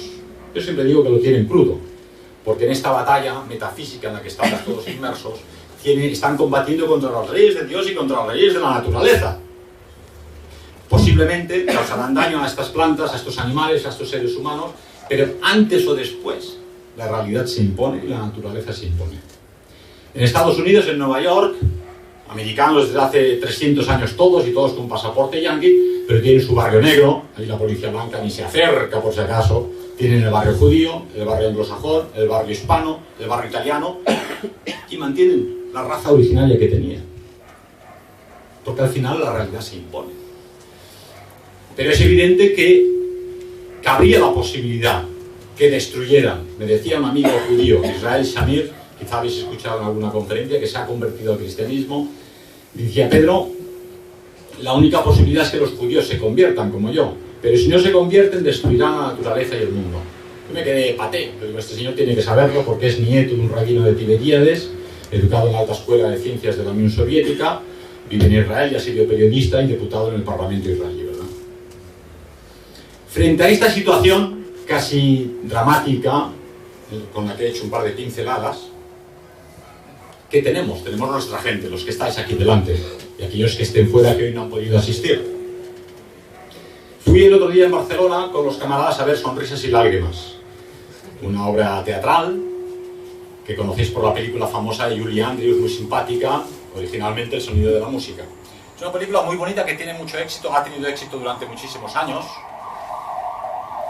porque ofrece al público nuestro ideal: la familia, hijos de familia numerosa, el orden de la disciplina del Capitán Trapp, la religiosidad de las monjas, la preciosa naturaleza austriaca, Salzburgo. Prácticamente es todo lo que nosotros defendemos. ¡Ay! Pero a mitad de camino hay una boda, y detrás de la boda empieza el vapulejo de los nazis. Yo siempre digo que cuando veáis Sonrisas y Lágrimas, después de la boda apaguéis la película, porque ahí se acaba la película buena y empieza la mala. Entonces ahí empiezan y salen unos gángsters que son unos fanáticos y unos sádicos. Es decir, el nazi Hollywood, el Hollywood nazi, es un sádico fanático. Y esa es la imagen que dan allí. Allí en esta obra de teatro en Barcelona, pues salen con pistolas, con unas ametralladoras, con caras de malos, vestidos de negro, y son los que persiguen al bien, que son todo lo que nosotros defendemos. Pero, ¿por qué saco a colación este problema? Saco a colación este problema porque, dramáticamente, nuestra gente ahora son como los malos de Sonrisas y Lágrimas. Yo defiendo a la familia Trapp. ¿Qué ha pasado aquí? Viendo Hitlerjunge Quecks, quizá alguno lo haya visto, es una película de la época, en vídeo se puede encontrar, traducida al español. Creo que en España se pasó en los cines como el Flecha Quecks. Bueno, en breve es la historia de un chaval de la Hitlerjugend, de padre comunista y en un barrio obrero de Berlín, y le obligan a hacerse del partido, se va al campo, lo llevan a un campamento de las juventudes comunistas, y aparecen los chavales de la juventud comunista pues tocando la guitarra, bebiendo, fumando, chavales que ahora serían una élite para nosotros, pero en los años 20 y 30 pues hacían cosas que a la familia normal alemana no le parecía de bien, ¿eh? Beber, fumar, chicas, etcétera, etcétera. Tienen un aspecto más bien desgarbado, ¿no? Paseando por el bosque, en ese campamento él escucha el himno de la Hitlerjugend. Un Serfanen, Flatter, un Soran, y se acerca y ve a los chavales de la Hitlerjugend uniformados con una marcialidad, una elegancia, una disciplina, nadie fuma, nadie bebe, ¿no? Era realmente el ideal nacionalsocialista de una juventud sana, patriótica y con una meta en la vida. Sin embargo, el sistema y las películas de los Hollywood nazis han conseguido que hoy en día nuestra gente se ha izquierdizado, por decirlo. Porque ves gente pues, con los tatuajes, que no se esconda nadie que tenga tatuaje aquí, que la mitad los tenéis, no lo sé, pero los lleváis tapados. Pues los tatuajes, fumando, la litrona, el desorden, la indisciplina. Pasamos luego a presentar el tema de la ética. Por vuestro alrededor os juzgarán. Vosotros no me podéis hablar. En nuestro estado tendremos orden en las carreteras y en las ciudades. Luego voy a tu casa, encuentro los calzoncillos en el suelo, los calcetines en el cuarto, la cama sin hacer, la comida, los platos medio hechos en la cocina. Digo, dejate de historias. Me voy a otro partido o me hago del Partido Comunista. Pero tú lo que hablas no lo vas a hacer en realidad, ¿verdad? Entonces, realmente es así. Nuestra gente, en todos los partidos políticos y grupos nacionalistas, patrióticos e identitarios, se han izquierdizado no por culpa suya, lógicamente, es que el sistema lleva 70 años bombardeando educando a nuestra juventud. Antiguamente educaba a la juventud española, ¿quién? El cura en la iglesia que le decía no digas mentiras y ayuda a las viejas cuando tengan que cruzar, y los papás en casa. Hoy en día educa a todo el mundo menos estos dos. Educa a las compañías, la discoteca, la ley de la ciudadanía en el colegio, las compañías, la televisión, el ordenador, el Facebook. Entonces es complicado realmente, ¿no? Pero es evidente que no podemos defender un valor A y luego vivir en B. Entonces es fundamental en nuestras organizaciones volver a nuestros orígenes. Bochaca, que es un autor catalán, revisionista y muy valiente, me decía el otro día, tiene un lenguaje siempre demasiado claro, dice, ves que la extrema derecha es lo más idiota que existe. Yo me quedé de piedra. Y claro, dice, pero yo me refiero a que, piensa, en Europa, todos los países en Europa tienen un tercer partido. Con diputados en el Parlamento. En España no hay nada. Además no tiene visos de que lo vaya a haber, ¿no? Falta la organización, falta las personas, falta la educación, pero eso es un hecho. Ayer veía en televisión un panadero, independentista, que hablaba en televisión, pero que me dio la esperanza y que unía a todo el discurso que yo tengo con vosotros. Él decía, mira, cada vez hay más personas que están hasta el gorro del sistema. Tiene razón, es lo que pensamos nosotros. Cada vez hay más personas que dudan del liberalismo y del capitalismo porque nos ha traído a lo que tenemos. Cada vez hay más personas que discuten el sistema y la casta política. Lo que hay que hacer es criticar sin miedo, discutir y razonar con inteligencia y plantar resistencia a cualquier precio. Lo que no puede ser es plantar resistencia solo si estoy cómodo, si no me llevan a prisión, si no me ponen multas, si no hay fiscal del odio o si no hay ley Gallardón. Es evidente que el planteamiento que hemos de hacer es muy serio y que la única forma de conseguir éxito no es haciendo las acciones que son periodísticas, que salen mañana en todos los medios de comunicación, sino aquellas que son útiles a largo plazo. Un ejemplo. Yo recuerdo en época de la transición la de millones que se gastaron en carteles políticos, vota Pepito, vota Menganito. Si con esos millones se hubiese creado un albergue juvenil en el Pirineo, ahora tendríamos para la juventud patriótica una escuela de formación y un albergue juvenil o un refugio en el Pirineo. Y no tenemos nada. De hecho, todos los albergues que creó el Frente de Juventudes han caído en manos de no se sabe quién, pero no tenemos ninguno. Pero es que desde que murió Franco han pasado 37 años ya, o 38, he perdido la cuenta. ¿Cuántos albergues de juventud tenemos? Donde nuestros profesores puedan formar a la juventud para que no se izquierdice, como he dicho antes. ¿Cuántas escuelas de formación? ¿Cuántos locales de propiedad donde no tengamos que desangrarnos con alquileres tremebundos? Ni uno. Es decir, no nos hemos sentado y hemos dicho cuál es el problema, cuál es el planteamiento, como en una empresa, cuál es el objetivo. Tenemos un planteamiento a 5, a 7 o a 10 años. Un profesor de oratoria en Barcelona, muy bueno, nos dio una serie de charlas sobre oratoria y lo primero que preguntó a la gente, ¿dónde queréis estar dentro de 5 años? Silencio sepulcral. Nadie sabía lo que quería hacer dentro de 5 años. Dijo, una persona que no tiene un plan vital para dentro de 5 años es un fracaso de por vida, porque no vive la vida, sino que se deja vivir. Hay unos cambios biológicos que son 7 años, con 7 años eres un niño, con 14 un adolescente, con 21 ya eres un chavalote, tienes novia, con 29 te casas y con 7 más ya tienes niños, ¿no? Pero dice, no hace falta hacerlos con 7 años, que es la edad biológica, pero cada 5 años es un plan suficientemente corto, suficientemente largo, para decir, a ver, yo lo que quiero es dejar de ser un tío que está todo el día bebiendo cerveza en el bar. Bueno, pues a ver, aprende música, ostras, música. Plantéate, son 5 años de carrera la música. Aprendes pentagrama, estudias música, y luego además quiero tocar el violín. Ostras, el violín. Pero es que en España se ven 4 horas y media de televisión por persona al día. 4 horas y media por persona. Pero alguien se está pegando un atracón de 8 horas porque yo no veo la tele. Entonces mi pollo se lo come otro, ¿no? Bueno, pues si tú aprendes ruso 4 horas al día, te puedo asegurar que hablas más ruso que Putin. Y si tocas el piano 4 horas al día o 2, lo tocas como Chopin.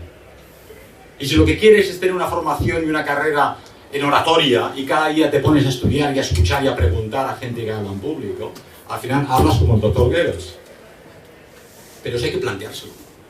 Y parece que esto tenían que decirlo los profesores en el colegio, y lo tengo que decir yo aquí en un partido político, porque en todos los partidos políticos donde voy veo un gran idealismo, una gran fe, una cantidad de sangre y de energía tremenda, pero que lamentablemente no acaba de estar encauzada a largo plazo.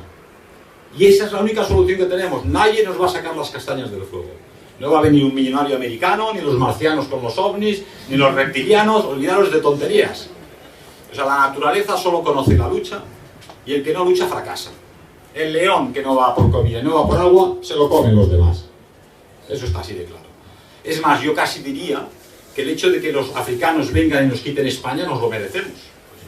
Porque, ¿cuántos de los aquí presentes siguen solterones? No levantéis la mano, por favor. Y de los que no estáis solterones, ¿cuántos tenéis 7 niños como el Capitán Trapp? A lo mejor no hay ni uno. Quizá 1, 2 o 3, ¿no?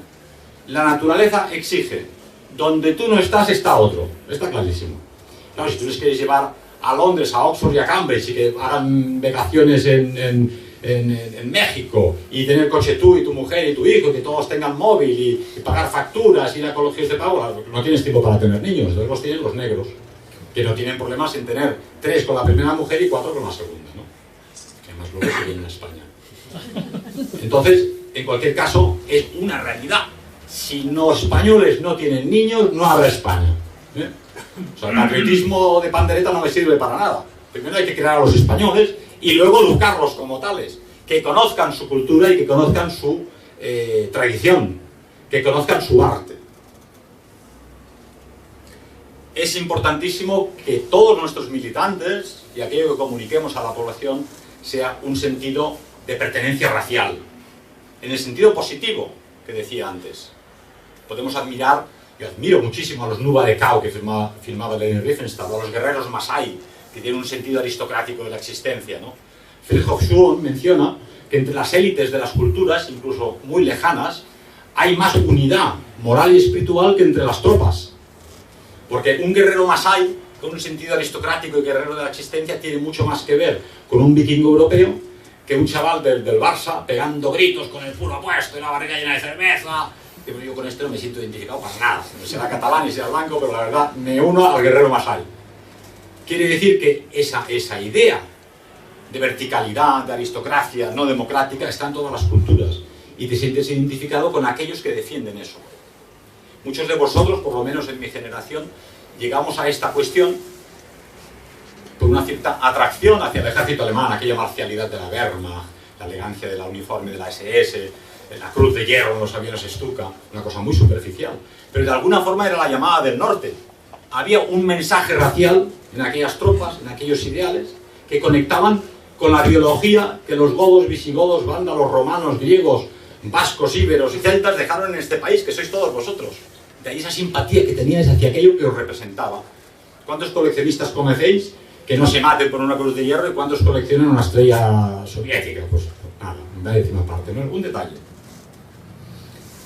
Eso os viene por un sentido racial de la existencia y eso tenéis que educarlo en vuestros hijos, porque el sistema va a combatirlo en los colegios. Yo cada vez que veo niños por Barcelona, primero me sorprendo, pero después cuento cuántos no europeos o no blancos hay en ese colegio, ¿no? Y son niños que merecen la escolaridad igual que los demás, ¿eh? Todo se ha hecho de paso. Pero es evidente que ese número aumenta y que estos niños y estos bebés crecen ya con niños de otros colores y otras razas y otras identidades que no fue la infancia que yo tuve en los kindergarten, en los colegios de mi infancia. Y se acostumbran a estar con ellos y por lo tanto luego una mezcla racial es mucho más probable. Es necesario, además del sentido de pertenencia racial, el sentido de pertenencia comunitaria a tu comunidad concreta. Yo defiendo mucho el catalanismo de mi amada Cataluña porque es lo que he vivido, es el Pirineo, son los pueblos de Lampredán, son los poetas, los compositores, el sentido que tenía la marca hispánica en la época de los francos, todo aquello que formaba parte de España, ¿no? Lógicamente yo no puedo amar España si no amo primeramente Cataluña, y si soy de Toledo no amo mi pueblo pequeñito, ¿no? Eso hay que despertarlo, hay que promoverlo en casa, y hay que promoverlo en los colegios, y hay que promoverlo entre nuestra gente. Además, hay que ser duros y disciplinados. Es decir, no se consigue nada en la vida si no se es duro, y no se consigue absolutamente nada si no se es disciplinado. Los del Opus Dei, con mucha razón, hablan del minuto heroico, cuando a las 5 o las 6 de la mañana se han de levantar para rezar, y otro está con la manta que dice que pereza, está todavía oscura ahí fuera. Pero realmente, solo el que madruga a Dios le ayuda, como dice Vox Populi. Solo el que empieza rezando y orando a la día que empieza con energía y aprovecha el tiempo. Es decir, a Dios rogando y con el mazo dando. La indisciplina no conduce a ninguna parte. Yo casi demandaría a todos los jefes de organizaciones y grupos políticos que sean duros, pero jamás injustos. y que exijan la máxima disciplina a todos los militantes. Pero en la vida privada y en familia hay que exigir máxima disciplina y dureza. Uno puede amar mucho a sus hijos, pero si no le pone límites, si no le pone fronteras, este niño acabará con un caos psicológico. Dicen todos los especialistas que los bebés, los niños, al igual que los perros de compañía, necesitan límites, necesitan fronteras, saber a dónde pueden llegar y no pueden llegar. Y si un día la niña de 13 años se te presenta con minifalda que dice que vendrá a las 2 de la mañana, si hace falta le haces 2 cachetes, aunque luego te denuncien a la policía, y le dices que no sales de casa. Y cuando tengas 18 ya hablaremos. Y seguramente con 18 te lo va a agradecer. Cuando caiga en la droga, en las violaciones, en el alcoholismo, será tarde. Y ese es el problema de muchas familias en España, ¿verdad? Tenemos que tener un sentido de la herencia cultural, intelectual, espiritual. Y sobre todo, un sentido de la formación del carácter. ¿De qué nos sirven intelectuales muy sabios que tengan 2 o 3 carreras y 2 o 3 idiomas si no tienen carácter? A mí el que me sirve es que aquella persona que el día de peligro, ahora hace 2 días en Librería Europa volvimos a sufrir un ataque. Hay 2 chicas fantásticas, una está en la puerta, que han sufrido ya como una docena de ataques, están acostumbradas. Yo recuerdo cuando hablaba David Duke en la Librería Europa, teníamos un chico joven y dijimos, tú te quedas aquí en la librería, y todo el mundo quería escuchar a David Duke en la sala, lógicamente. Justo ese día vino un grupo de extrema izquierda a destruir la librería, que la destruyó. Este chico se quedó agarrado a la mesa temblando, no gritó, no se enteró nadie, destrozaron la librería. No volvió nunca más este chico. Al final alguien oigo ruido, salimos y lógicamente salió, esta gente no sabía que había una sala con 100 personas escuchando David Duke, si no, no habrían venido, lógicamente.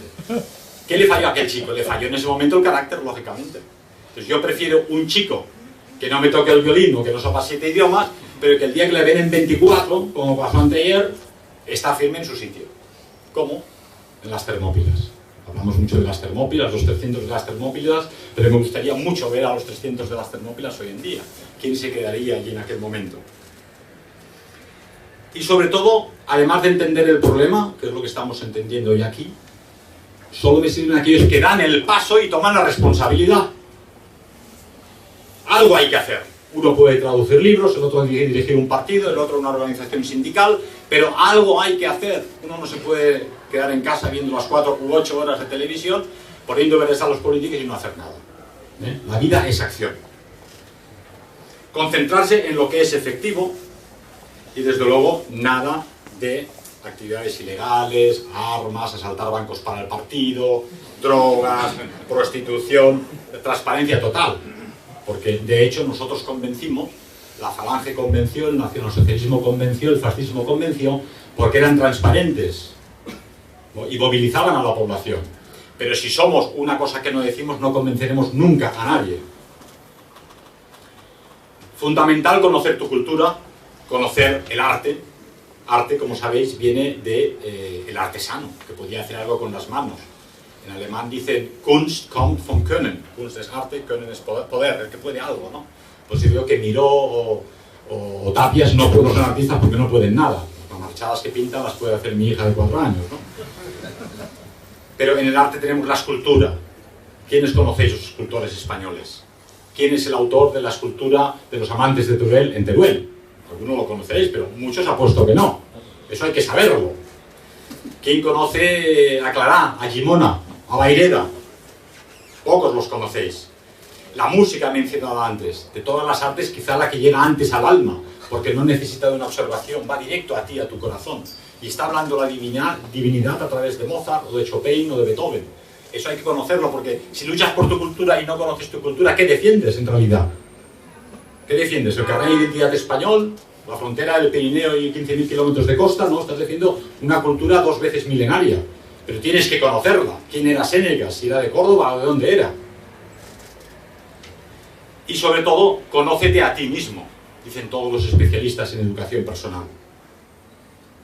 Hay que tener un estilo.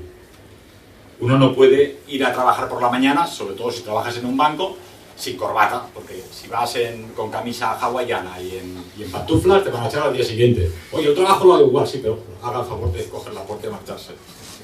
Y si eres sacerdote, lógicamente, y vas a la misa también en pantalón corto, pues viste poco, ¿no? Yo siempre había echado en faltar a la Iglesia Católica, que tiene, a pesar de que en los evangelios Y en general las tres religiones del desierto prácticamente no dan valor a los animales ni a la naturaleza, no son mencionados, ¿no? Una cosa que aprecio mucho del budismo, donde consideran a los animales compañeros del ser humano en este viaje, en este peregrinar por el mundo. Pero también, así como luego surgieron Francisco de Asís o San Antonio, que protegían los animales y ha incorporado ese amor a los animales al catolicismo, luego ha surgido un Walt Disney que realmente ha formado el amor a los animales y la ecología real, ¿no? Una orden que prohibiera a los sacerdotes gordos o a los curas groseros, porque efectivamente no tiene sentido. Yo recuerdo hace muchos años una procesión de Semana Santa en Madrid, debe ser los años 70, 80, y iba el obispo bajo palio, un señor que ocupaba esta sala. Yo me dije, madre, yo soy católico y este hombre es el obispo y tal, pero es que queda fatal. Vete a saber si este señor tenía problemas de digestión o lo que fuera, pero digo, no me da la imagen. Él en la iglesia no le había dicho usted, apréndase los evangelios, sea bueno, enseña a los demás, sea un buen cura, le promoveremos a obispo, y al final fue obispo. Pero la imagen que daba era horrorosa, ¿no? Entonces, igualmente, que a mí un obispo gordo, estoy exagerando para pictóricamente, ¿verdad? No me da la talla. Los camaradas que vienen desarrapados, con un tejano roto, no, es que es la moda y vale 100 euros, y me da igual que valga 100 euros, pues yo lo tiro para trapos, para limpiar la bicicleta. No, tejanos con agujeros no me sirven, hombre. O que vaya sin afeitar a misa el domingo, o que vaya hecho un desastre a un meeting, o que vaya borracho a un meeting, o que vaya fumando. Y bueno, tú puedes fumar en tu casa, puedes beber tu vinito a la hora de comer, pero tú no puedes ir a un meeting borracho, ni puedes ir con tejanos rotos, porque representas un ideal. Y la gente te va a criticar, no a ti, van a criticar al ideal por tu culpa. Entonces, cuando tú vas a algún lugar, tienes que tener un estilo y un comportamiento y una forma de ser que sea un ejemplo para toda la nación. ¿Por qué buena parte de la población no nos sigue? Porque la extrema derecha, aceptémoslo, tradicionalmente tenía la imagen de violenta, pendenciera, borrachina. No es verdad. Yo he conocido gente estupenda y es una minoría, pero esa minoría ha marcado a la mayoría. Por lo tanto, hemos de combatir en nuestras filas esa identidad que no nos representa. Es necesaria la formación integral. La formación integral es que además de hablar de deporte, uno tiene que hacer deporte. No hace falta que seas el campeón de los 100 metros lisos, pero vete a caminar un par de horas al día. Movimiento, movimiento y movimiento. Con movimiento se acabó el problema de corazón, sube escaleras, olvídate del ascensor y si puede, olvídate del coche. Pero hay que hacer ejercicio. Eso además de formar tu carácter y tu voluntad, te da una impronta física de cara a los demás. Y ese es el mensaje que queremos dar. Pero no solo deporte, además hay que leer. Hay que leer. En este curso de oratoria que hicimos en Barcelona, después de poner en evidencia a todo el mundo, el profesor, por preguntar ¿qué plan tienes tú para dentro de 5 años? Callaos todos. Luego preguntó, ¿cómo se llama el último libro que has leído? No, es que no tengo tiempo, que voy a la cama y se me cae el libro en las narices, me muero de sueño. La mitad no leían un libro de hacía meses. El libro, en Europa, compran un libro el sábado para aquella semana, como que compran la lechuga y el queso. Si apagas la tele, te puedes leer la Biblia en verso, el Quijote y el Ramayana, se te falta. Hay que leer y tener una cultura integral. El ideal griego, romano, romántico, fascista, nacionalsocialista, de mens sana in corpore sano, no es una teoría en el papel. Ha de ser una realidad de nuestra gente, que la incorpore y que luego la población la imite de entre nosotros. Hay que tener una sensibilidad y una empatía. El hecho de que tengamos una invasión de 1 o 2 millones de inmigrantes no es óbice para comprender que este hombre tiene hambre, que es una persona como tú y como yo y que hay que ayudarle si hace falta. Estoy convencido que un Estado nuestro en los años 30 les habría dado trabajo. Es más, con la cooperación internacional habrían evitado que se murieran de hambre en sus países. Pero efectivamente el liberalismo y el marxismo, el otro hijo adoptivo de la Ilustración, echaron a las potencias europeas de África, donde habíamos construido carreteras, canalizaciones de agua, colegios, iglesias, iros a Sidifni o al Marruecos español y preguntar cómo preferían estar, si antes o después. Iros a Rhodesia, cómo estaban y cómo están en Zimbabue hoy. O en Sudáfrica, donde violan 50.000 chicas blancas anualmente. Hay una película curiosísima que se llama Adiós África, si la podéis ver, donde explican cómo era África con las colonias europeas y cómo es actualmente. Pero yo no estoy defendiendo que los europeos tengamos que dominar a los africanos. Estoy condenando que el capitalismo internacional echó a las potencias europeas para quedarse con las riquezas de los africanos. Así de sencillo. Porque gobernados por un jefe de tribu negra, esas naciones eran más fácilmente dominables y comprables De ahí que Oppenheimer se ha quedado con las minas de diamante, oro y platino en Sudáfrica, no los negros, lógicamente, ¿no? Por lo tanto, esa empatía hacia todo ser humano, que tenemos también hacia los animales, hacia un pájaro que canta, hacia un perro, hacia un gato, hacia un negro, hacia un esquimal, hacia cualquier persona que necesitaba, hemos de tenerla aunque militemos en un partido patriótico e identitario, porque primero son personas y luego son de otras culturas. Y después planteamos, señor, usted no pertenece a esta cultura, se va a quedar un par de años, estudie, trabaje y iremos a su país a ayudarle. Pero lo que no podemos es tratar a una persona por ser de otra cultura o de otra nación como si fuese una bestia parda. Porque eso habla contra nosotros mismos y contra nuestros ideales. Además es necesaria una profunda religiosidad. El ser humano, en 10.000 años de existencia, en todas las culturas, en todos los colores, en todos los siglos, ha creído en Dios. Todos hablan de una edad dorada primigenia, de un paraíso, donde la humanidad cayó, no se sabe exactamente por qué, y estamos en este planeta. Y todos hablan de una religar y de volver a los orígenes.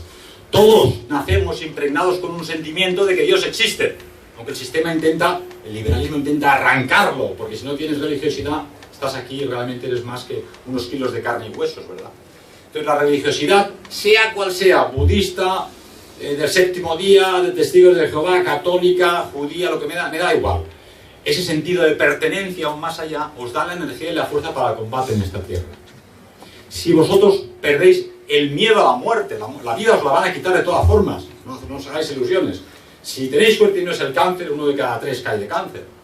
Si tenéis suerte y no os atropella un coche al salir de aquí, y tenéis suerte de llegar a los 90 y pico años, antes o después, esto se acaba, y como dice Calderón, el gran teatro del mundo se cierra el telón, para ti en el primer acto, para ti el segundo, para mí en el tercero, no lo sabemos. Y entonces te preguntan, ¿tú qué has hecho? Ostras, yo tenía un Mercedes 500, tú, y además hice muchos millones. Ah, muy interesante. ¿Y qué más has hecho? Pues no sé, que podía haber compuesto alguna sinfonía para los demás, pero es que tenía mucho tiempo para ver la tele, no hice nada. Ah, muy bien, pase por aquí, ¿no? Entonces realmente es así, en cualquier religión, ¿verdad? Entonces el sistema actual, solo en Occidente, en Europa la gente no cree. Te vas a los negros de África, te vas a los tibetanos, te vas a los indios de América, todo el mundo tiene una fe. Y nosotros la estamos perdiendo. ¿Qué puede hacer el sistema contra ti? Te puede quitar la bicicleta de segunda mano que tengo en casa, te puede meter en prisión, te dan de comer. Te puede matar, puede ser. Es poco probable, pero puede ser. ¿Y qué? A fin de cuentas. Contra esa convicción, el sistema no tiene nada que hacer. Absolutamente nada que hacer. Porque tú no tienes ninguna intención de matar a nadie, pero sí que tienes la intención decidida de combatir a pesar de que te quiten lo que tienes. Entonces, ¿cuál es la solución? Entrégate. Entrégate a lo que quieras, pero entrégate. Si quieres ser el mayor compositor del mundo, si quieres defender los árboles, planta árboles. Si quieres defender los animales, defiende animales. Pero sacrifícate. Madruga. Levántate temprano. Olvídate del miedo a la muerte. Porque si tienes mala suerte, acabarás en un hospital lleno de tubos por todas partes. En cualquier momento desconectan y desapareces detrás de una cortina, te queman, ya. Ni siquiera hay prados con flores bonitos como en la época romántica, sino que es una industria de la muerte. Acostumbrados al desapego a las cosas. Hay gente que se agarra a la casa, es que me la va a quitar la hipoteca del BBVA, pues que se la quite y que se la quede, hombre. Pero si los esquimales están viviendo en casas de hielo hasta hace poco, ¿no? Y en África en una choza y no tienen problema de ningún tipo y no tenían pavimento ni que eres catalán en el suelo. Dice Calderón con mucha razón, ¿qué te afanas por tener y más tener? Si eso en tu muerte ha de ser fiscal que te ha de acusar. Qué geniales. Esto era la élite española que educaba a la población de este país en el Corral de Almagro, y era realmente una élite. Calderón, Lope de Vega, Baltasar Gracián, escribían para el pueblo y en el pueblo. Hoy nos educa Almodóvar y Hollywood. Entonces, lógicamente, la cosa ha cambiado. Pero tenéis que desapegaros de las cosas materiales, entonces no podrán combatir contra vosotros. Y luego dos temas muy importantes dada la situación. Prepárate para la pobreza. El sistema quiere quitárnoslo todo. No solo es la disolución de todas las cosas, sino, he dado en alguna conferencia sobre economía y la cuestión financiera, cómo nos quitan todo, ¿no? Acaba de llegar una noticia anteayer del famoso plan Andinia, que todo el mundo hablaba de los conspiranoicos, ¿no? Einsatz, el jefe de la comunidad judía mundial, que además está en el Fondo Monetario Internacional, acaba de comprar la Patagonia, Chile y Argentina, a cambio de perdonar la deuda. La deuda del Fondo Monetario, que hasta les han dicho, toma, quédate este crédito ya lo pagarás cuando puedas, con intereses, intereses de los intereses, intereses de los intereses impagables. Y ahora Chile y Argentina han vendido la Patagonia a Israel, a la comunidad judía internacional, donde pretenden fundar un segundo Israel, ¿no? Así nos quitan también el dinero a nosotros con la devaluación. Los alemanes, forzados por la Segunda Guerra Mundial, ponen sus depósitos de oro en Fort Knox en Estados Unidos. Ahora los han pedido, dado que la cosa no está clara con el dólar, es que no hay oro aquí. ¿Dónde está nuestro oro? No sabemos. Nadie sabe dónde está el oro. Ha desaparecido, ¿no?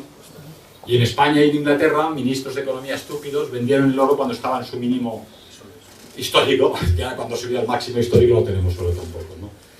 Nos lo quitarán todo, porque ellos piensan en su pobreza espiritual que dominando los bosques, las tierras, la Patagonia, el dinero de las personas conseguirán el poder del mundo y no conseguirán sino dar coces contra el aguijón. Desde que crucificaron a Cristo, aquellos mismos, la criptosinarquía farisea que digo yo, porque hay mucha gente que dice, hombre, es que los judíos, no, los judíos, los pobres, tienen una élite dirigente que les domina desde entonces, que ha planteado como religión lo que es un plan de dominación mundial. Y esa criptosinarquía farisea que se ha perpetuado hasta el día de hoy por cooptación dentro de la comunidad judía, plantea a la comunidad judía, esto es vuestra religión, y los pobres judíos siguen esa religión, donde pretenden que ellos son los dueños del mundo, ¿verdad? Pero realmente están perdidos espiritualmente y materialmente con el tiempo también. Por lo tanto, acabo con una frase que aquí nuestro amigo presente conocerá muy bien y que había que grabar en la frente de todos los asistentes. Luchar es vivir, vivir es luchar. Muchas gracias.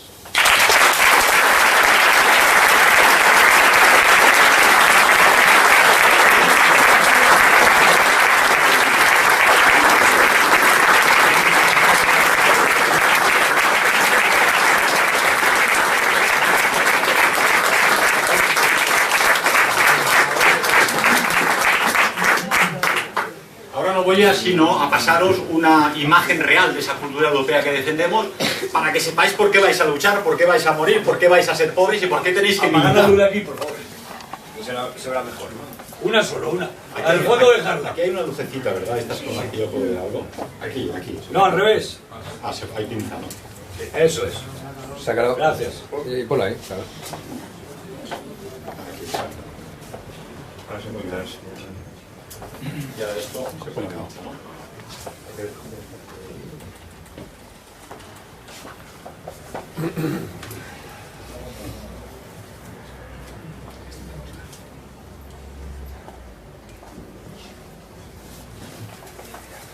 Muy bien. Aquí tenéis una imagen preciosa de un pintor romántico alemán, Moritz von Schwinn. ¿Quién lo conoce aquí? Levante el dedo. Quizá uno o dos. Nadie más. Pero esto es cultura europea. Es aquello por lo que nuestros padres... He dicho antes que nación viene de nacer, pues patria viene de padre. Aquello que tus padres han conseguido, han cultivado, han creado, han pintado, han esculpido, los muros de los campos en Andalucía o en Castilla, creados por abuelos con sus manos a base de piedras, eso lo han creado para ti, para tus nietos y bisnietos. Esa es tu patria que viene de padre, y esto es tu patria. El espíritu romántico, retando a la ilustración y al materialismo y al capitalismo y al comunismo, regresa a la naturaleza, a la religión y a la patria. Ese es nuestro destino, naturaleza, religión y patria. Y este cuadro lo explica todo. Es el caminante que camina y disfruta de una visión. Y tenemos al caminante, tenemos la naturaleza, tenemos el bosque.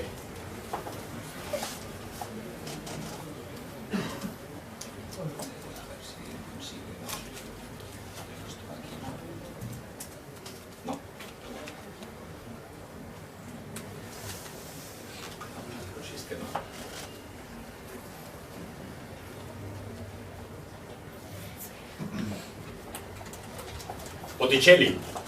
Quien haya estado en Florencia o en Roma, conoceréis a Botticelli, que, como decía Carlos Galicia, un amigo en Valladolid,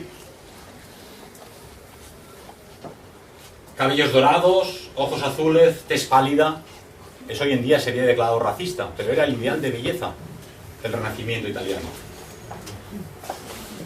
Juventud.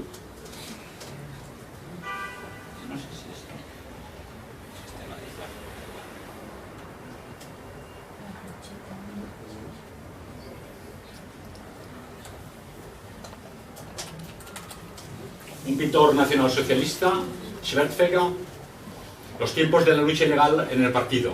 Como sabéis, en Austria, el Partido Nacional Socialista luchó ilegalmente todos los años 30 contra Dollfuss, que era el católico fascismo. Y aquí vemos una escena que se repite hasta el día de hoy. El registro en mi casa vinieron los policías, cogieron mi biblioteca privada, tenían un ejemplar de cada, empezaron a seleccionar qué libros se llevaban. Esto en el año 96, y hasta el día de hoy estoy esperando a que los devuelvan. Tenía fotos de Ruth, de Grell dedicadas, se las llevaron. Cruces que me habían regalado, todo se llevó. Y el policía de civil me dijo, señor Varela, si tanca que esta librería no le donaré problemas. Si cierra esta librería dejaremos de fastidiarle. Ahí me di cuenta, dije, bueno, este señor me está amenazando. Ahí me prometí, pues esta librería no la vamos a cerrar, como no pase una apisonadora. Hasta el día de hoy la librería sigue abierta, estamos hablando de hace 20 y pico de años, ¿verdad? Pero este es el espíritu que nos ha de animar a todos. Lógicamente para la mamá y los niños que están ahí viendo cómo se llevan a su papá herido y cómo han dejado la casa hecho un desastre, no es así. Pero pensar que en Cataluña esto ocurre constantemente, la policía viene a las conferencias de David Duke, de David Irving, de Richard Edmonds, de cualquiera de nuestros oradores, toma los datos de los asistentes, filma con unas cámaras inmensas a los oradores con orden de detener al orador si comete un delito de opinión. Una cosa increíble, es de 1984 de Orwell, que se quedó corto, ¿verdad? Pero es que en Madrid, en el Hotel Velázquez creo, cuando teníamos la conferencia con Manfred Röder, se presentó a la policía y tomó la afiliación de todos los asistentes. Así, por las buenas. Entonces, esto lo vamos a vivir más todavía si cabe en el futuro, haceros a la idea de resistirlo.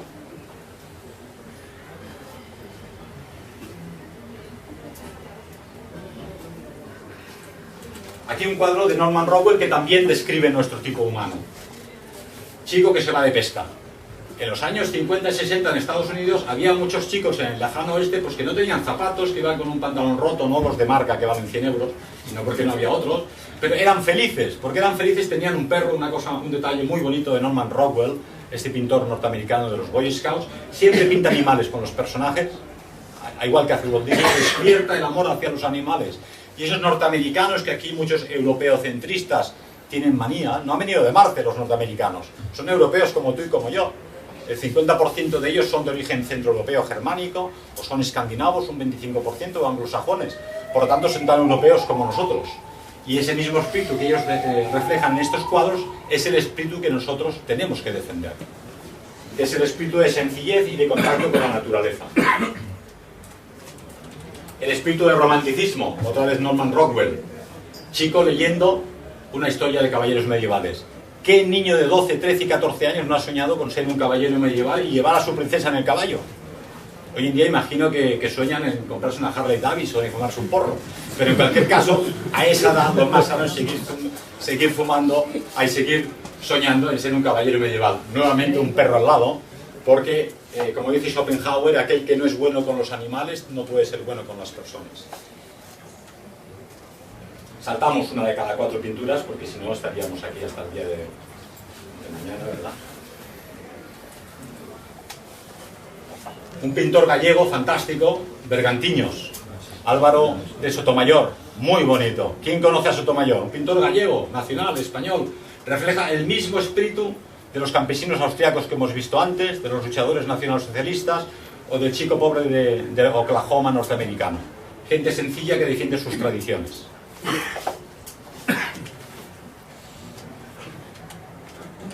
Aquí esta foto ha quedado mal, pero estas son chicas de la BDN, la Juventud Nacional Socialista, que tenían la obligación de hacer un servicio obligatorio de trabajo.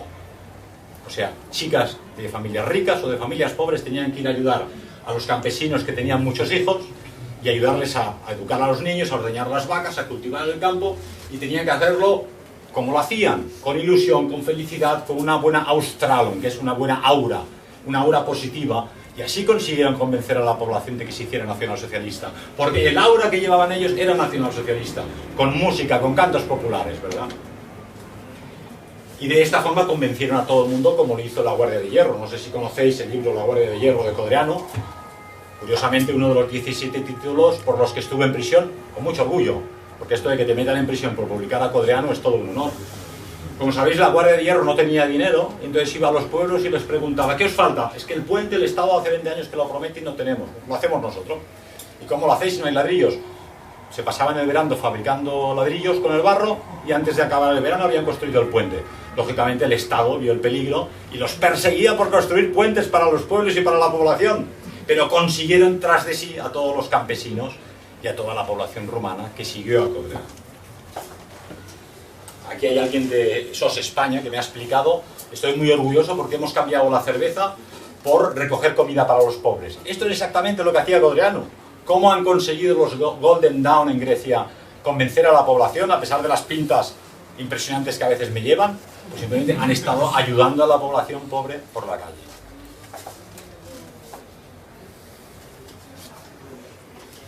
Este libro concretamente que estáis viendo aquí, Éticas Revolucionarias, otro de los 17 libros por los que me metieron en prisión.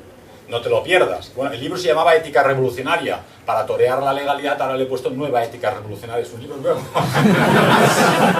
Porque para cabezotas yo. Falta que me prohíban la sopa, pues 2 platos. Creo que ahora tienen doble cantidad de páginas y doble cantidad de texto. Pues este libro lo dedico en el prólogo a aquellos que lo persiguieron porque han conseguido pasarlo a la historia, ¿no? Porque ¿qué libro en la historia ha sido perseguido y ha desaparecido realmente? No ha desaparecido ni un solo libro perseguido, ¿no? Entonces han conseguido inmortalizarlo. Aquí tenemos a una ilegal Führerin, a una jefa de la época ilegal de la Hinterjugend en Austria. ¿Por qué os lo pongo? Esto es de von van Wilrich, que era un pintor de la SS que iba por el campo y iba pintando tipos campesinos, porque demuestra ese tipo humano con carácter, con personalidad, con estilo. No lleva ropa de marca, lleva un forro polar de la época, y sin embargo luchaba en la ilegalidad para fundamentar la Hinterjugend el día que los alemanes pudieran volver a entrar en Austria, ¿verdad? Entonces, casi es mejor actuar sin decirlo que decir mucho sin actuar. Otro tipo humano, una campesina del norte de Frisia, nuevamente el carácter y la personalidad, porque de hecho no es tanto la raza, sino la nobleza interior la que refleja. Tú puedes encontrar en Cataluña, en el interior, unos campesinos catalanes, ojos azules con este mismo rostro, todavía descendientes de los catalanes de la época de Carlomagno, ¿no? Y en Castilla los encontraréis por todas partes, porque tienen esa nobleza que no ha estropeado la gran ciudad, la urbe, el estilo de vida por el dinero, que Churchill, que no es una persona muy admirada por mí, decía: nosotros hacemos los edificios y luego los edificios nos conforman a nosotros. Es así, la ciudad nos conforma y el campo también nos conforma en lo positivo. Si vives en el campo, por la noche ves el cielo estrellado y la luna llena, en la ciudad ves las farolas. Entonces, anímicamente, como el pez en el agua, el ser humano necesita estar en la naturaleza. Si lo alejas de ahí, enferma psíquicamente, y el rostro, que como dice Gracián es el espejo del alma, también lo refleja.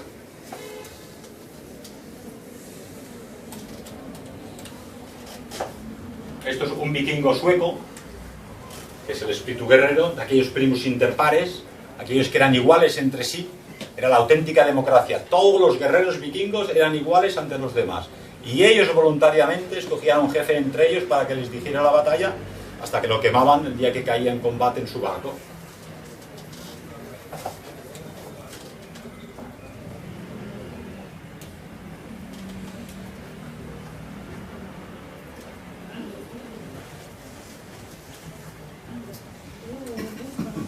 Aquí un británico que explica, un alemán, perdona, dice: difícil camino.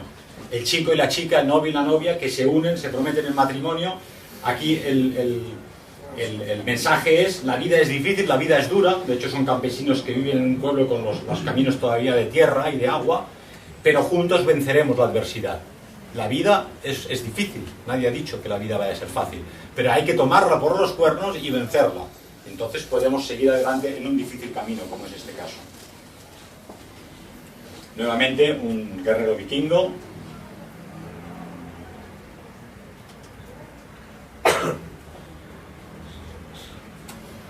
Aquí un pintor español también que tendríais que conocer, Rogelio de Busquiza, Tristán y Isolda, un pintor vasco. Precioso, magnífico.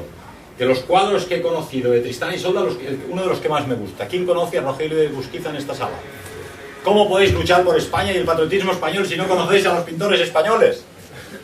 No conocéis a los pintores españoles, entonces no podéis defender por España porque España no es una sigla, o como llaman ahora, una marca comercial.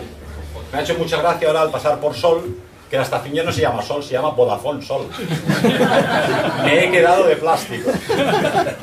Porque digo, esto es la victoria total de los mercados frente a la cultura. Es decir, pronto pues, iremos a la Plaza de Cataluña y le llamarán Plaza Goldman Sachs, ¿no? Si pagan suficiente. Aquí Ernest von Dombrowski, un soldado alemán de la Wehrmacht, que durante el combate, en sus ratos libres, pintaba, y esto es Gorinde y Gorindel, un cuento de los hermanos Grimm. Yo creo que vosotros de pequeños aún leísteis los cuentos de los hermanos Grimm, pero al igual que Francisco de Asís, San Antonio o Walt Disney, los hermanos Grimm han formado el alma de los europeos. Todos los europeos han leído los cuentos de los hermanos Grimm. ¿Quién no conoce los de Perrault o los de los cuentos escandinavos, Caperucita Roja, Los Siete Enanitos? Las películas de Disney son un reflejo de esa cultura, ni más ni menos. Si perdéis esa cultura, perdéis las raíces realmente. Por eso hay que mantenerlas y pasárselas, como en la película Fahrenheit, donde al final la gente va por el bosque paseando, memorizando a los clásicos, porque los libros están prohibidos. Entonces cada uno memoriza Shakespeare, El Mercader de Venecia, El Quijote. Tenéis que memorizar vuestra cultura y defenderla e incorporarla en vuestras vidas.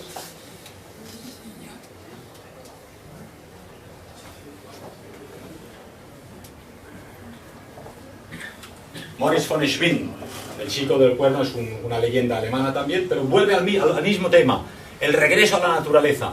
Pensar que en el romanticismo alemán ya el ser humano estaba siendo empotrado en las grandes ciudades, la industrialización, la maquinización, y había una llamada anímica de los artistas de decir, hemos de volver a la naturaleza. Quiera de las grandes ciudades alemanas en aquel momento el movimiento Van der Vogel, que no fue sino el precursor de la Hitlerjugend. Había profesores en las grandes ciudades que decían, estos chicos, entre humo e industrias, hay que sacarlos al bosque, y se iban al bosque a enseñarles matemáticas o aritmética o gramática. Y crearon la Waldorfschule, las escuelas del bosque, ¿no? Y luego salieron los movimientos vegetarianos, los movimientos de amor a los animales, los movimientos de deporte, la Sturmverein. Todo el mundo tenía que hacer deporte. Ese espíritu de los mayores que contagiaron a los jóvenes, y luego en el 33 surgieron 18 millones de militantes y de chavales de la Hitlerjugend. Pero no surgieron de la nada, surgieron porque durante 70 años sus padres y abuelos sacaron a los chavales al campo, a la montaña, a la naturaleza y a la música. Y eso es lo que tenemos que hacer.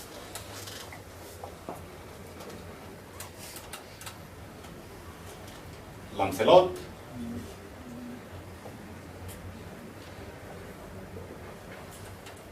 una chica británica, es de un pintor inglés, lo mismo. Es un rostro sencillo de una chica campesina en Inglaterra, y este pintor pintaba algo, decía Caspar David Friedrich. Le acusaban a veces, ustedes los pintores son fotógrafos, pintan lo que ven, dicen, en absoluto, yo pinto lo que veo dentro de mi corazón. Friedrich, cuando pintaba, que es un romántico del norte de Alemania, quitaba todo lo que había en la habitación, no quería ni sillas, ni mesas, ni palos, ni camas, estaba vacío. Entonces en el lienzo él reflejaba lo que veía en su corazón. Entonces lo que pinta un pintor no es lo que ve realmente, es aquello que él refleja con su maestría.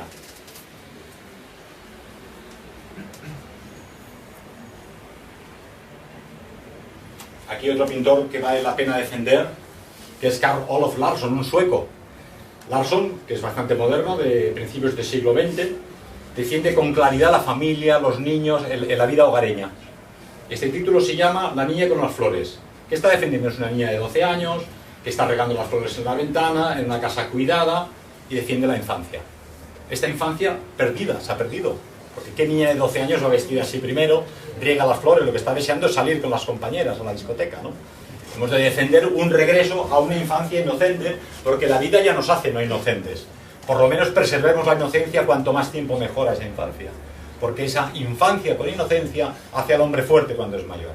Yo de pequeñito, cuando tenía 5 años, me llevaron de Barcelona a Baeza, en un pueblo de Jaén muy bonito, y pasé ahí mi infancia con el burro, en los trigales, paseando por las eras, y eso a mí me hizo fuerte. Cuando llegué a los 16 años a Barcelona, me pescaron los malvados de Cedade, porque ya tenía una formación en el campo. Había visto la luna llena, los burros, los caballos, había olido el olor de las eras, había ido con los chavales a romper los cristales de la estación y había disfrutado como un marrano en un charco. Pero claro, un niño que no se rompe las rodillas, que no viene un día con un diente de menos, pues no ha tenido infancia, ¿verdad? Entonces, un poco las leyes estas de ultraprotección de los niños actualmente los hace, no digo mariconeos, pero muy blandengues. Aquí un pintor rumano, no me acuerdo del nombre, pero bueno, se llama algo así como Catiaba Boyosa, que es campesina feliz. Estas son las campesinas que escuchaban a Codreano. Pobres de solemnidad, se hacían su queso con su leche, que tenían los huevos, 4 plantas, pero era feliz, porque era su campo, eran sus vacas, era su país y era su patria. Hemos de volver al campesinado si podemos. El nacionalsocialismo, como el fascismo, o la doctrina de José Antonio y Franco, intentaron defender al campesino. De hecho, Alemania era una nación industrializada, pero sabían que por decisión ideológica había que devolver a la nación alemana al campo. Primero, solo los campesinos mantienen las tradiciones, los campesinos tienen los niños, los campesinos están en contacto directo con la naturaleza. Al extraer a la población y llevarla a las ciudades la estás desenraizando. Por lo tanto, a mayor población campesina tiene una nación, mayores raíces y más posibilidades tiene de sobrevivir en el futuro.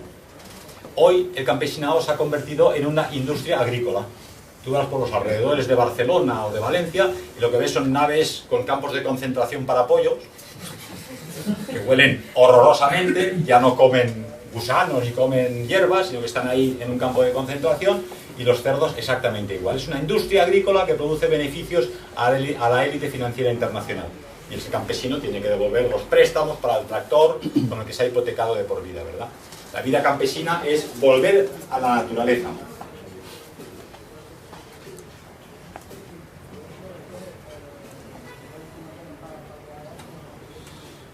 Aquí un pintor nacionalsocialista. Estos cuadros acaban de ser descubiertos en Checoslovaquia, en un monasterio. Y es un pintor que especialmente gustaba a Hitler, Eichel, y eso es una trinchera de Stalingrado. Es decir, ellos tampoco idealizaban el combate. Ellos sabían que el combate te herían, te mataban, se sufría, se pasaban calamidades, y intentaban decir, solo el mejor soldado, el más preparado, es el ejército con los mejores soldados, son los que tienen menor número de bajas. Y la guerra no es bonita para nadie, pero si hay que luchar, entonces hay que hacerlo a fondo y bien, porque cuanto mejor se lucha y más preparados estéis para la lucha militar o política, menos bajas tendremos.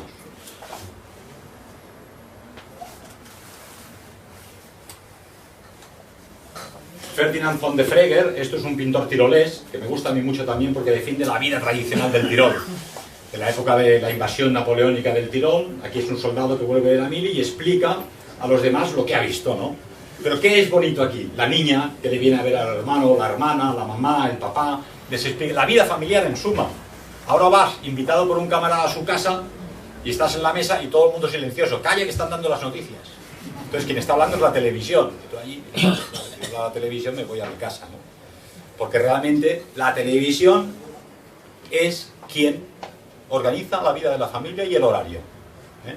Entonces dice la gente, hombre, yo no tengo tiempo para rezar, a ver cuántas veces ves la televisión. Si rezarais el rosario juntos, a lo mejor la familia iría mejor. Yo recuerdo de unos carlistas en Barcelona que me decían que en la guerra civil los republicanos tenían terror de los carlistas. Cuando preguntaban quién hay en el frente, tenéis delante a los carlistas, ostras, ya los podemos marchar. Porque eran las divisiones blindadas de Franco, se ponían ahí a rezar el rosario y de aquello no retrocedían un palmo. Porque decían, tenemos a la Virgen con nosotros, rezamos el rosario y de aquí no nos movemos, claro. Así vencieron una guerra, lógicamente, por esta gente. Y luego la mamá, la abuela y las hermanas estaban en casa rezando el rosario también. La gente no da valor a la fuerza de la oración y de la religiosidad. Decía Santa Teresa de Jesús, la oración es la omnipotencia del hombre, porque es la debilidad de Dios. Él solo está esperando que le pidamos algo. Nadie llama a la puerta y dice, bueno, pues no pedís nada y a vosotros. Pero la oración es la omnipotencia del hombre. ¿Cuántas veces le pedimos? He discutido en Barcelona a menudo con gente que critica a las monjitas que hay en Pedralbes, un monasterio que os recomiendo visitar. Quedan 12 monjas, poco más o menos el monasterio es precioso, vale la pena visitarlo. Pero la Madre Superiora les decía a las monjas que venían con 16 o 17 años, piénsatelo bien, porque de aquí no sales ni viva ni muerta. Las enterraban allí dentro, ¿no? Entonces le daban un año de noviciado y luego decían, si te quedas, te quedas, ¿eh? Un monasterio de clausura, ¿verdad? Y la gente dice, estas señoras aquí podían ayudar a los pobres, o ir a África, o hacer algo, nosotros trabajamos, pagamos impuestos y estas están aquí viviendo del cuento. Que son las últimas personas que llevan a cabo una labor idealista. Están rezando por los demás, por los que hay fuera. Por aquellos que estáis todo el día preocupados por las películas, por los coches, por las señoras, por prosperar, por ser importantes. Y estas chicas que hay allí encerradas de por vida están rezando por ti y por mí. La última labor idealista de esta sociedad donde antiguamente habían las tres castas, ¿no? La casta sacerdotal, la casta castrense, la casta campesina, y este mundo quiere aniquilar la casta religiosa, que es la que nos da la fuerza a todos, ¿verdad?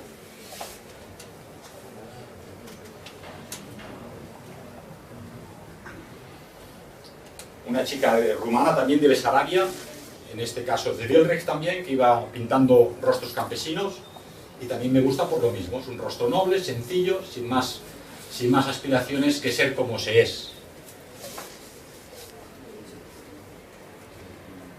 Yo he disfrutando seleccionando los cuadros para este libro, y en la prisión iba pensando que iba a poner aquí una pintora actual rusa que pinta El verano, se llama este cuadro. A 4 o 5 mil kilómetros de aquí, el ideal de contacto con la naturaleza, con la tradición, con las flores de mayo es el mismo que había aquí en España. El mismo que encuentras en Alemania, en el Tirol, en Francia o en Estados Unidos. Una pintora rusa actual que pinta El verano, y cómo lo representa, como una chica joven con una corona de flores. Eso es una preciosidad. Esta es nuestra cultura, esta es nuestra raza, y por eso tenemos que luchar.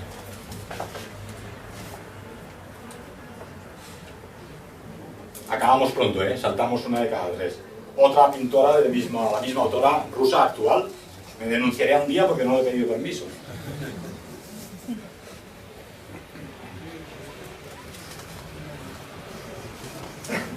Y un pintor bávaro, la misma idea. El verano de una chica campesina en los Dolomitas.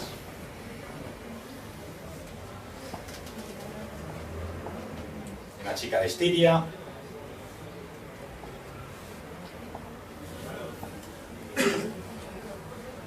Una chica de Carintia. Aquí un cuadro también muy bonito y muy curioso del norteamericano Rockwell, que hemos dicho antes, donde defiende la importancia del árbol genealógico. ¿Quién tiene árbol genealógico en casa aquí? Esto de la tecnología no es lo mío, Se ve al pirata anglosajón y a la chica española que la salta al barco, que tienen el marido y la mujer en el este de Estados Unidos y en el oeste, el norte y el sur, el trampero, los puritanos de la costa oeste, los vaqueros, los de Nueva York, y al final el norteamericano moderno. ¿Por qué es importante? Porque está defendiendo toda su tradición. Yo sé quién era mi abuelo, de Tarrasa, el señor Pedro Geis Bosch, que tenía una industria textil, y mis tías eran de la Falange, y que nos llamamos Geis, pero no tengo ni idea de dónde venían. Sabíamos que vienen del sur de Alemania, de la selva, no tengo ni idea de dónde vienen, porque nadie se ha preocupado de saber, ¿y estos alemanes cómo vinieron a España? ¿Con las guerras carlistas o con quién vinieron? ¿No? Es una pena, ¿no? Si tú sabes quién es tu padre, tu madre, tu abuelo, tu bisabuelo, si era carpintero, si era religioso, si era químico, si era dentista, tienes una identidad, en qué parroquia nacieron, de dónde vinieron los tuyos. Aquí en las grandes ciudades todos tenéis antepasados de provincias, la mayoría, ¿no? La Iglesia Católica tiene un archivo fundamental que son las parroquias, están todas las fichas de bautismo. Podéis investigar como hobby familiar, llevar a los niños y decir, oye, yo sé que mis padres eran de Castillo Pedroso en Cantabria, pues ir a la parroquia de Castillo Pedroso y saber quién era el abuelo y el bisabuelo, porque así defendéis las raíces de vuestros niños en un mundo globalizado donde no habrá España, ni habrá fronteras, ni habrá razas. Vosotros podéis proteger a vuestros hijos enseñándoles la importancia del árbol genealógico. De dónde venís y a dónde vamos es fundamental.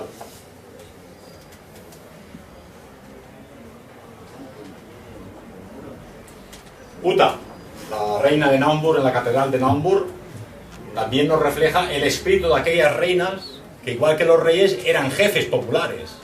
Un rey hoy en día es alguien que está ahí al servicio del parlamento y que hace de bonito, hace de florero prácticamente, ¿no? Pero aquellos reyes de entonces mandaban. Para ser rey había que luchar en las batallas y vencer. Y las reinas igualmente. Y esta raza visigótica que formó las casas reales en toda Europa, prácticamente no hay excepción, todas las casas reales están emparentadas y todas vienen de la época de los godos y los visigodos que invadieron, en este caso en España, y que eran pueblos guerreros.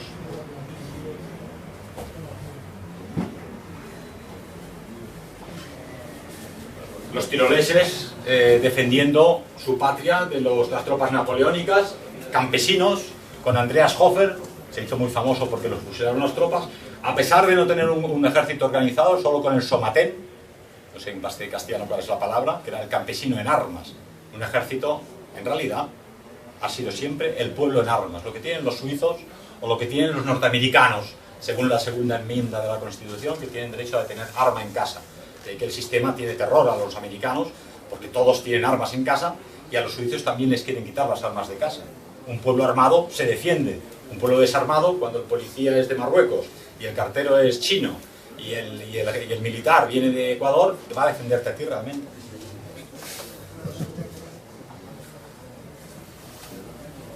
Rienzi.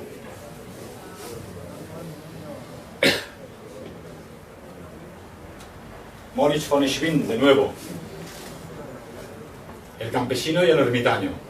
Otra vez, contacto con la naturaleza, contacto con la religiosidad, contacto con la vida sencilla y espartana, una vida a la que tendríamos que intentar volver todos de alguna forma y despojarnos de tanta superficialidad.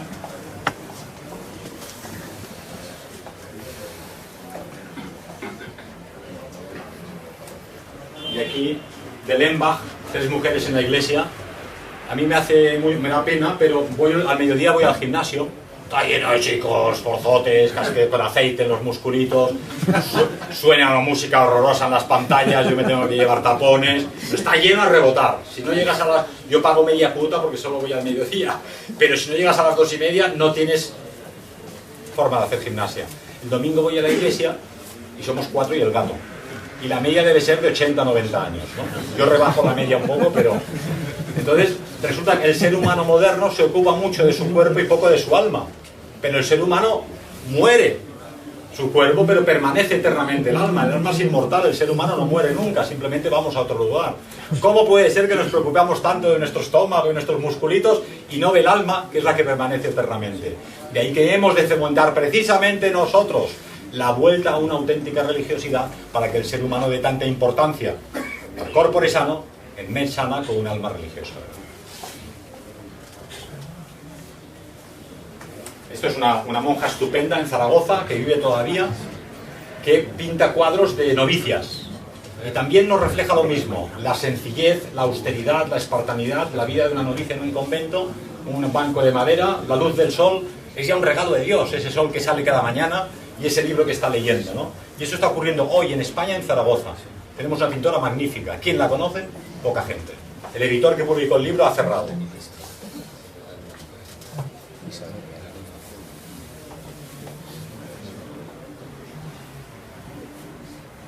Este cuadro es el Mesías que atiende a un soldado moribundo. Autor, Adolf Hitler.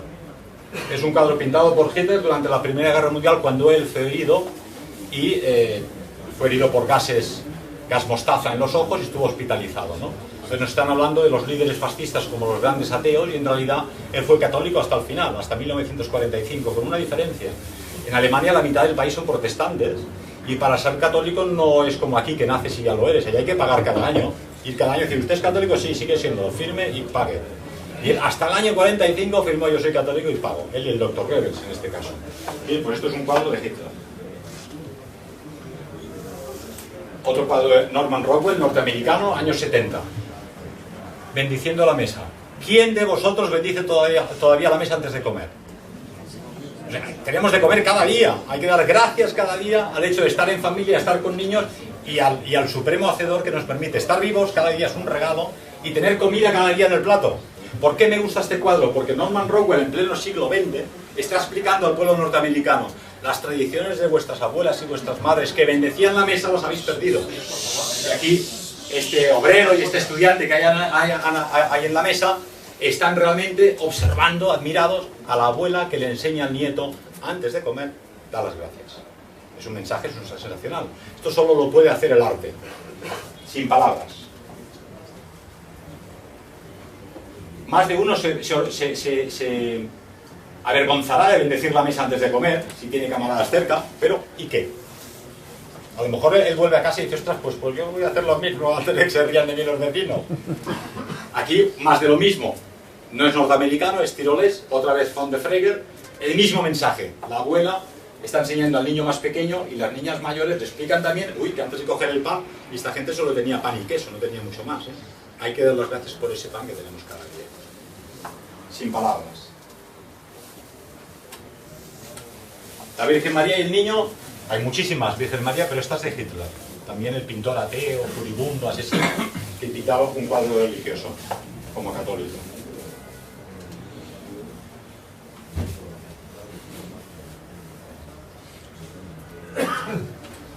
la única foto que aparece en el libro, que no es un cuadro, es una fotografía de un monje de clausura, pero para mí esta fotografía es un cuadro, porque es la idea de la soledad, del acompañamiento mediante la luz por la ventana, de los evangelios que está leyendo, de la espartanidad de la vida religiosa. Aquí Brooklyn, un romántico también, La isla de los muertos, tiene 6 o 7 versiones. Este cuadro era uno de los preferidos de Hitler también y lo compró para la Cancillería.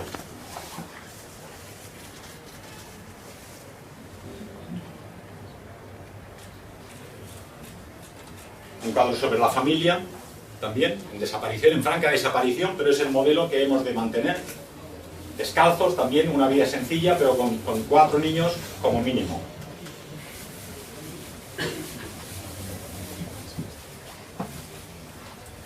Y otra vez la vida romántica, un niño y una niña que ven la luna llena. Yo con mi hija tengo un trato, vive en el norte de Europa, y digo, tú cada vez que haya luna llena, mírala, porque yo estoy mirando la misma luna llena, y siempre que miro la luna llena, pienso en ti. Y cada día me llaman, papá, es que aquí en Escandinavia no hay luna llena, pobrecita, y ven las brumas. Pero realmente esa luna llena lleva hablando a la humanidad desde hace miles de años. ¿Quién de vosotros no se ha quedado delante de un fuego? Yo he tirado de casa la estufa eléctrica y me he puesto una estufa de leña, porque me quedo por la noche con mi tele, que es el fuego. Entonces, este fuego mágico que te encanta, porque la humanidad ha estado miles de años, donde la única compañía que teníamos era el fuego de la leña. Y tenemos una memoria genética que nos lleva a admirar ese fuego. Y cuando estamos en la montaña alrededor de un fuego, invita a la reflexión, a ensimismarte en ti mismo, al contacto con la realidad, que es la naturaleza. La luna llena y el fuego. Madres felices se llama este cuadro. Hoy en día todas las chicas pues quieren llegar a los 40 o 43, siendo empleadas de Philips o de IBM o de Lufthansa, con secretarias de directivo. Luego a los 50 están hartas de ir a la discoteca, a los 55 tienen al marido más visto que el TVO y se arrepienten de no haber tenido niños, pero es tarde, se les ha pasado el arroz. Mientras que las chicas que han tenido niñas a tiempo, pensar que el hecho de que las mujeres tengan los niños ya no a los 20 como mis padres, sino que los tengan a los 40, es una generación que pierde la nación. Toda una generación que pierde la nación de arquitectos, médicos, artistas, científicos que han desaparecido. Ni qué hablar de ese asesinato masivo que es el aborto. Pensar que en España son 110.000 personas que cada año son abortadas. Casualmente, la cifra coincide con el número de niños adoptados de China y de países del tercer mundo. ¿Por qué no se organiza que aquellos padres que no quieren a sus bebés, no lo quiere, firme, renuncia a su bebé, bien, se lo damos a esta familia que no puede tener bebés? No. Aquí se asesinan a los 100.000 españoles y se importan 100.000 bebés de China o de África, ¿no? Es un crimen étnico. Es realmente un genocidio. Lento, pero un genocidio.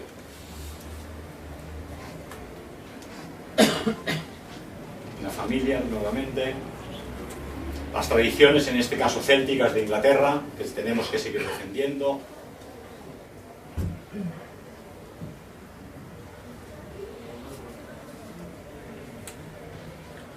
Arminios el Querusco, el que venció a las legiones de Varus. Como sabéis, las legiones romanas llegaron hasta muy lejos, hasta prácticamente Viena, el norte de Austria y la mitad de Inglaterra, pero al llegar al bosque de Teutoburgo, este señor les dio caña con las tribus germánicas y a partir de allí los romanos ya no volvieron a ser lo que eran. En este caso es despidiendo de su esposa antes del combate. Nadie sabía si iba a volver o no, pero gracias a su acción, como los de las Termópilas, el pueblo germánico siguió subsistiendo a pesar de la invasión de los romanos.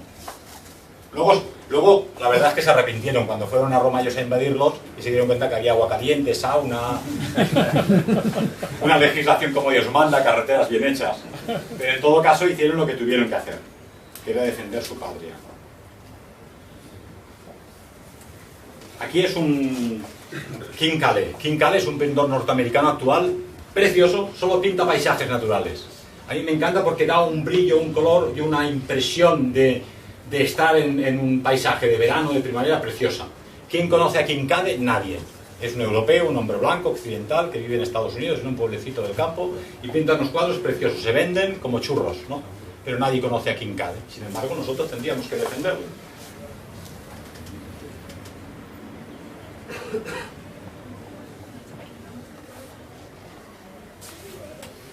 Los castillos, los bosques en España con una reconquista de 800 años, de ahí que Castilla se llame Castilla, pero es que Cataluña se llama Cataluña por los castellanos. Los francos, los franceses llamaban a los catalanes los castellanos, los catalanes, porque también en Cataluña hubo castillos cuando los moros estaban allí en el norte, ¿verdad? Forman también parte de nuestro patrimonio, de nuestra patria, y es una verdadera pena que no tengamos los castillos como los tienen los franceses y alemanes. Todos están en derrota, excepto aquellos paradores nacionales que mantuvo Franco. Y los que se construyeron en época del franquismo, los actuales, están derruidos, o son cuatro piedras, ¿verdad? Otra vergüenza que una legión juvenil podría realmente reconstruir la forma de alguna forma. Nuevamente la idea de Rockwell de escribir la carta romántica, pero siempre un perro al lado. Pensar que un perro, igual como un niño, es un mensaje de Dios de que no ha perdido la esperanza con la humanidad. Yo tengo un perro que es una monada, porque cada mañana me despierta con la patita. Me acompaña a todas partes. Yo a veces no le hago ni caso porque tengo cosas que hacer. Me sigue fielmente. Si ve que abro la puerta del coche, se sube para que no me escape. Me acompaña a la monte. Me voy a la Neto y el pobre dice, yo voy sin crampones y sin piolet. Y el tío sube hasta el pico con su 4x4 por el glaciar. Y es la cosa más leal del mundo. Digo, ¿un perro? Bueno, Konrad Lorenz habla de cuando el hombre encontró al perro. Yo siempre hablo de que Dios envió al perro al hombre para que no desesperara.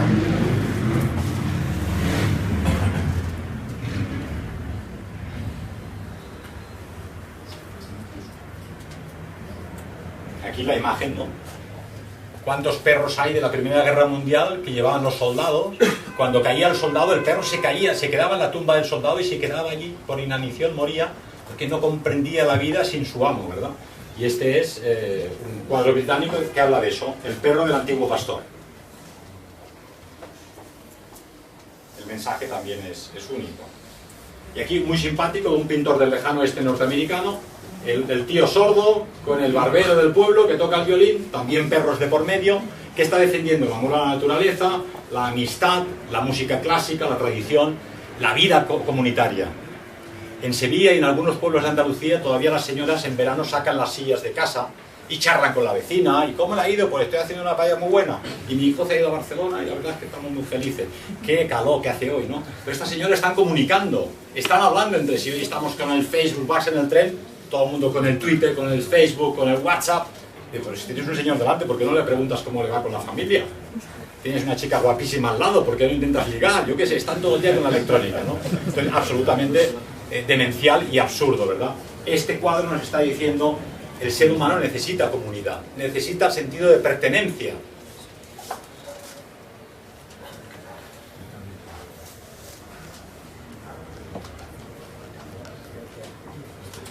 Aquí un cuadro que también es duro, la campesina con la vaca en el campo a las 6 de la mañana, hay que arar. La vida en el campo tampoco es fácil, pero esa dureza es la que hace fuerte al ser humano en el campo.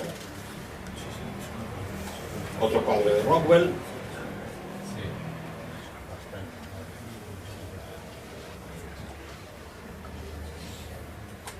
Y como aquí el reloj de mi ordenador me está diciendo que son las 10 de la noche, vamos a acabar aquí con Santa Genoveva, un cuadro de Ludwig Richter. Nuevamente, los santos, curiosamente, todos se han retirado al desierto, o se han retirado a la montaña, o se han retirado a la naturaleza, porque estando en la naturaleza, en el campo, en la montaña, estás más cerca de la divinidad. Este libro se inició en época de Ciudades por la sección juvenil, un amigo mutuo que se llamaba José María, luego se ha ido ampliando, ahora tiene 4 veces más páginas, fue prohibido en su momento, y ha sido escrito y publicado con todo el cariño solo para que sirva de mensaje de nuestros ideales de forma moderna, amable y con estilo a las familias de hoy. Se ha hecho para que los camaradas jóvenes puedan llevarlo a casa a mamá y decirle, mamá, me voy al partido, y que lo lea la mamá, la novia, la amiga y la compañera y piense, este chico tiene razón. Muchas gracias a todos y buenas noches.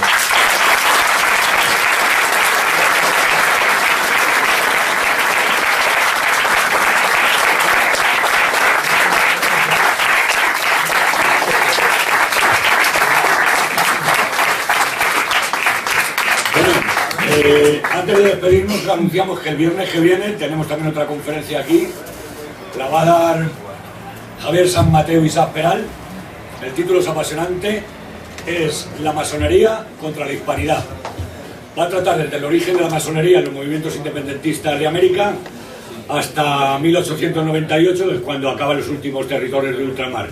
Luego, con posterioridad, unas cuantas semanas después, dará desde esa fecha hasta la actualidad todas las canalladas que está haciendo la masonería como brazo laico del sionismo contra España. muchas gracias por vuestra presencia y si quieres que te pregunten a alguien... Si tenéis preguntas o humor o no estáis muertos de hambre, podéis hacer preguntas, pero ya depende de vosotros. Yo quería darle la enhorabuena por su magnífica... Gracias. Yo he hablado como cuando hablo con un amigo, que es lo que sois todos, ¿no? Sí, vamos, yo considero que tiene mucho de verdad lo que ha dicho, ¿no? Y lo que quería saber, ¿cómo le ha servido esa ética, digamos, que refleja su libro para afrontar la estancia en prisión, digamos, ¿no? Pues me ha servido muchísimo. Primero porque en prisión te das cuenta, al final los que hay dentro son seres humanos como tú y como yo, y sufren tanto los funcionarios como los presos. Yo creo que un mensaje de nuestros grupos políticos ha de ser, lo he dicho al principio, la empatía. El funcionario que hay ahí dentro tiene un sueldo de 1.000 euros, no tiene ganas de meterse en problemas y lo que intenta es hacer su trabajo. Entonces, si eres amable con los funcionarios, como dice el lema, así como gritas al bosque, así te viene el eco. Si tú te portas bien con los funcionarios, ellos se portan bien contigo. Hay alguno, como en todas partes, que se cree que el uniforme de funcionario le hace mariscal de campo. Pero tienes que pasar de él. Si te dice, corra, corres. Y al día siguiente dice, vaya lento, vas lento, a sus órdenes. Obedecer siempre, que es lo que ellos quieren, disciplina. Y los presos, evidentemente, yo no he visto ningún millonario en la prisión. Un empresario, la mayoría son gente pobre y la mayoría son gente muy inculta.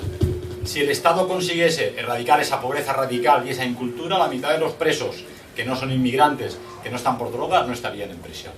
Entonces, esta ética revolucionaria es fundamental para el éxito en la vida, no en prisión, aquí en Pernambuco. Puedes ir a cualquier país y ser recibido con los brazos abiertos. Una de nuestras camaradas se va este verano a aprender alemán a Austria. Y me dice, ¿tú cómo lo hiciste? Dice, yo cogí la mochila y 15.000 pesetas y me fui al Tirol a recoger manzanas. Y me iba para 15 días y me quedé 6 meses, casi me echaron de Cedade, porque desaparecí. Porque claro, yo iba de un sitio a otro y te veían que trabajabas, que eras amable, que eras limpio. Como este español no habla alemán, pero se comporta y en todas partes te cogían recoger manzanas, hacer de babysitter con los bebés, recoger balas de paja en verano y hacer la cosecha, ¿verdad? Entonces, así como te comportas, la gente te recoge. Entonces, tener una ética revolucionaria, que es lo que necesitamos, te abre las puertas del mundo. Bueno, pues si nadie más quiere preguntar cosas, aquí tenéis libros, podéis comprar los que queráis, rascaros un poquito la mosca, claro, para dar un aliciente más a que sigan escribiendo y con gusto se lo firmaría, ¿no? Bueno, aquí os dedico lo que queráis, aunque yo solo soy el autor de parte del libro. Como he dicho, el origen, un 20% del libro es de José María Asensi, luego un 50% es de mi cosecha y otro 25% son las lecturas que menciono al final del libro, que son nuestros clásicos, ¿verdad? Pues yo lo firmo con gusto en nombre de todos estos autores. He de decir que este libro, su misión es defender nuestros ideales hoy en día para el público de hoy, pero también financiar el siguiente libro, que son las cartas desde prisión. Como no somos Rockefeller ni Goldman Sachs, solo podemos hacer un libro cuando vendemos otro. Hay 2 libros de cartas desde prisión. Uno son las cartas que yo escribí desde la prisión, que eran un poco mi botella de agua en el mar. Lanzaba un mensaje al exterior que llegó o no llegó, diciendo lo que pensaba. Pero otro muy bonito son las 2.200 cartas que vosotros me enviasteis a la prisión y que nosotros estamos publicando. Si alguien quiere que su carta sea publicada, otros no quieren, que nos lo diga, que la publicaremos, ¿verdad? Así a oscuras queda más romántico. Muy bien. Bueno, pues os dejo en manos del autor para que vengáis aquí a que os firmen y que compréis los libros. Os esperamos el viernes que viene y ¡arriba España!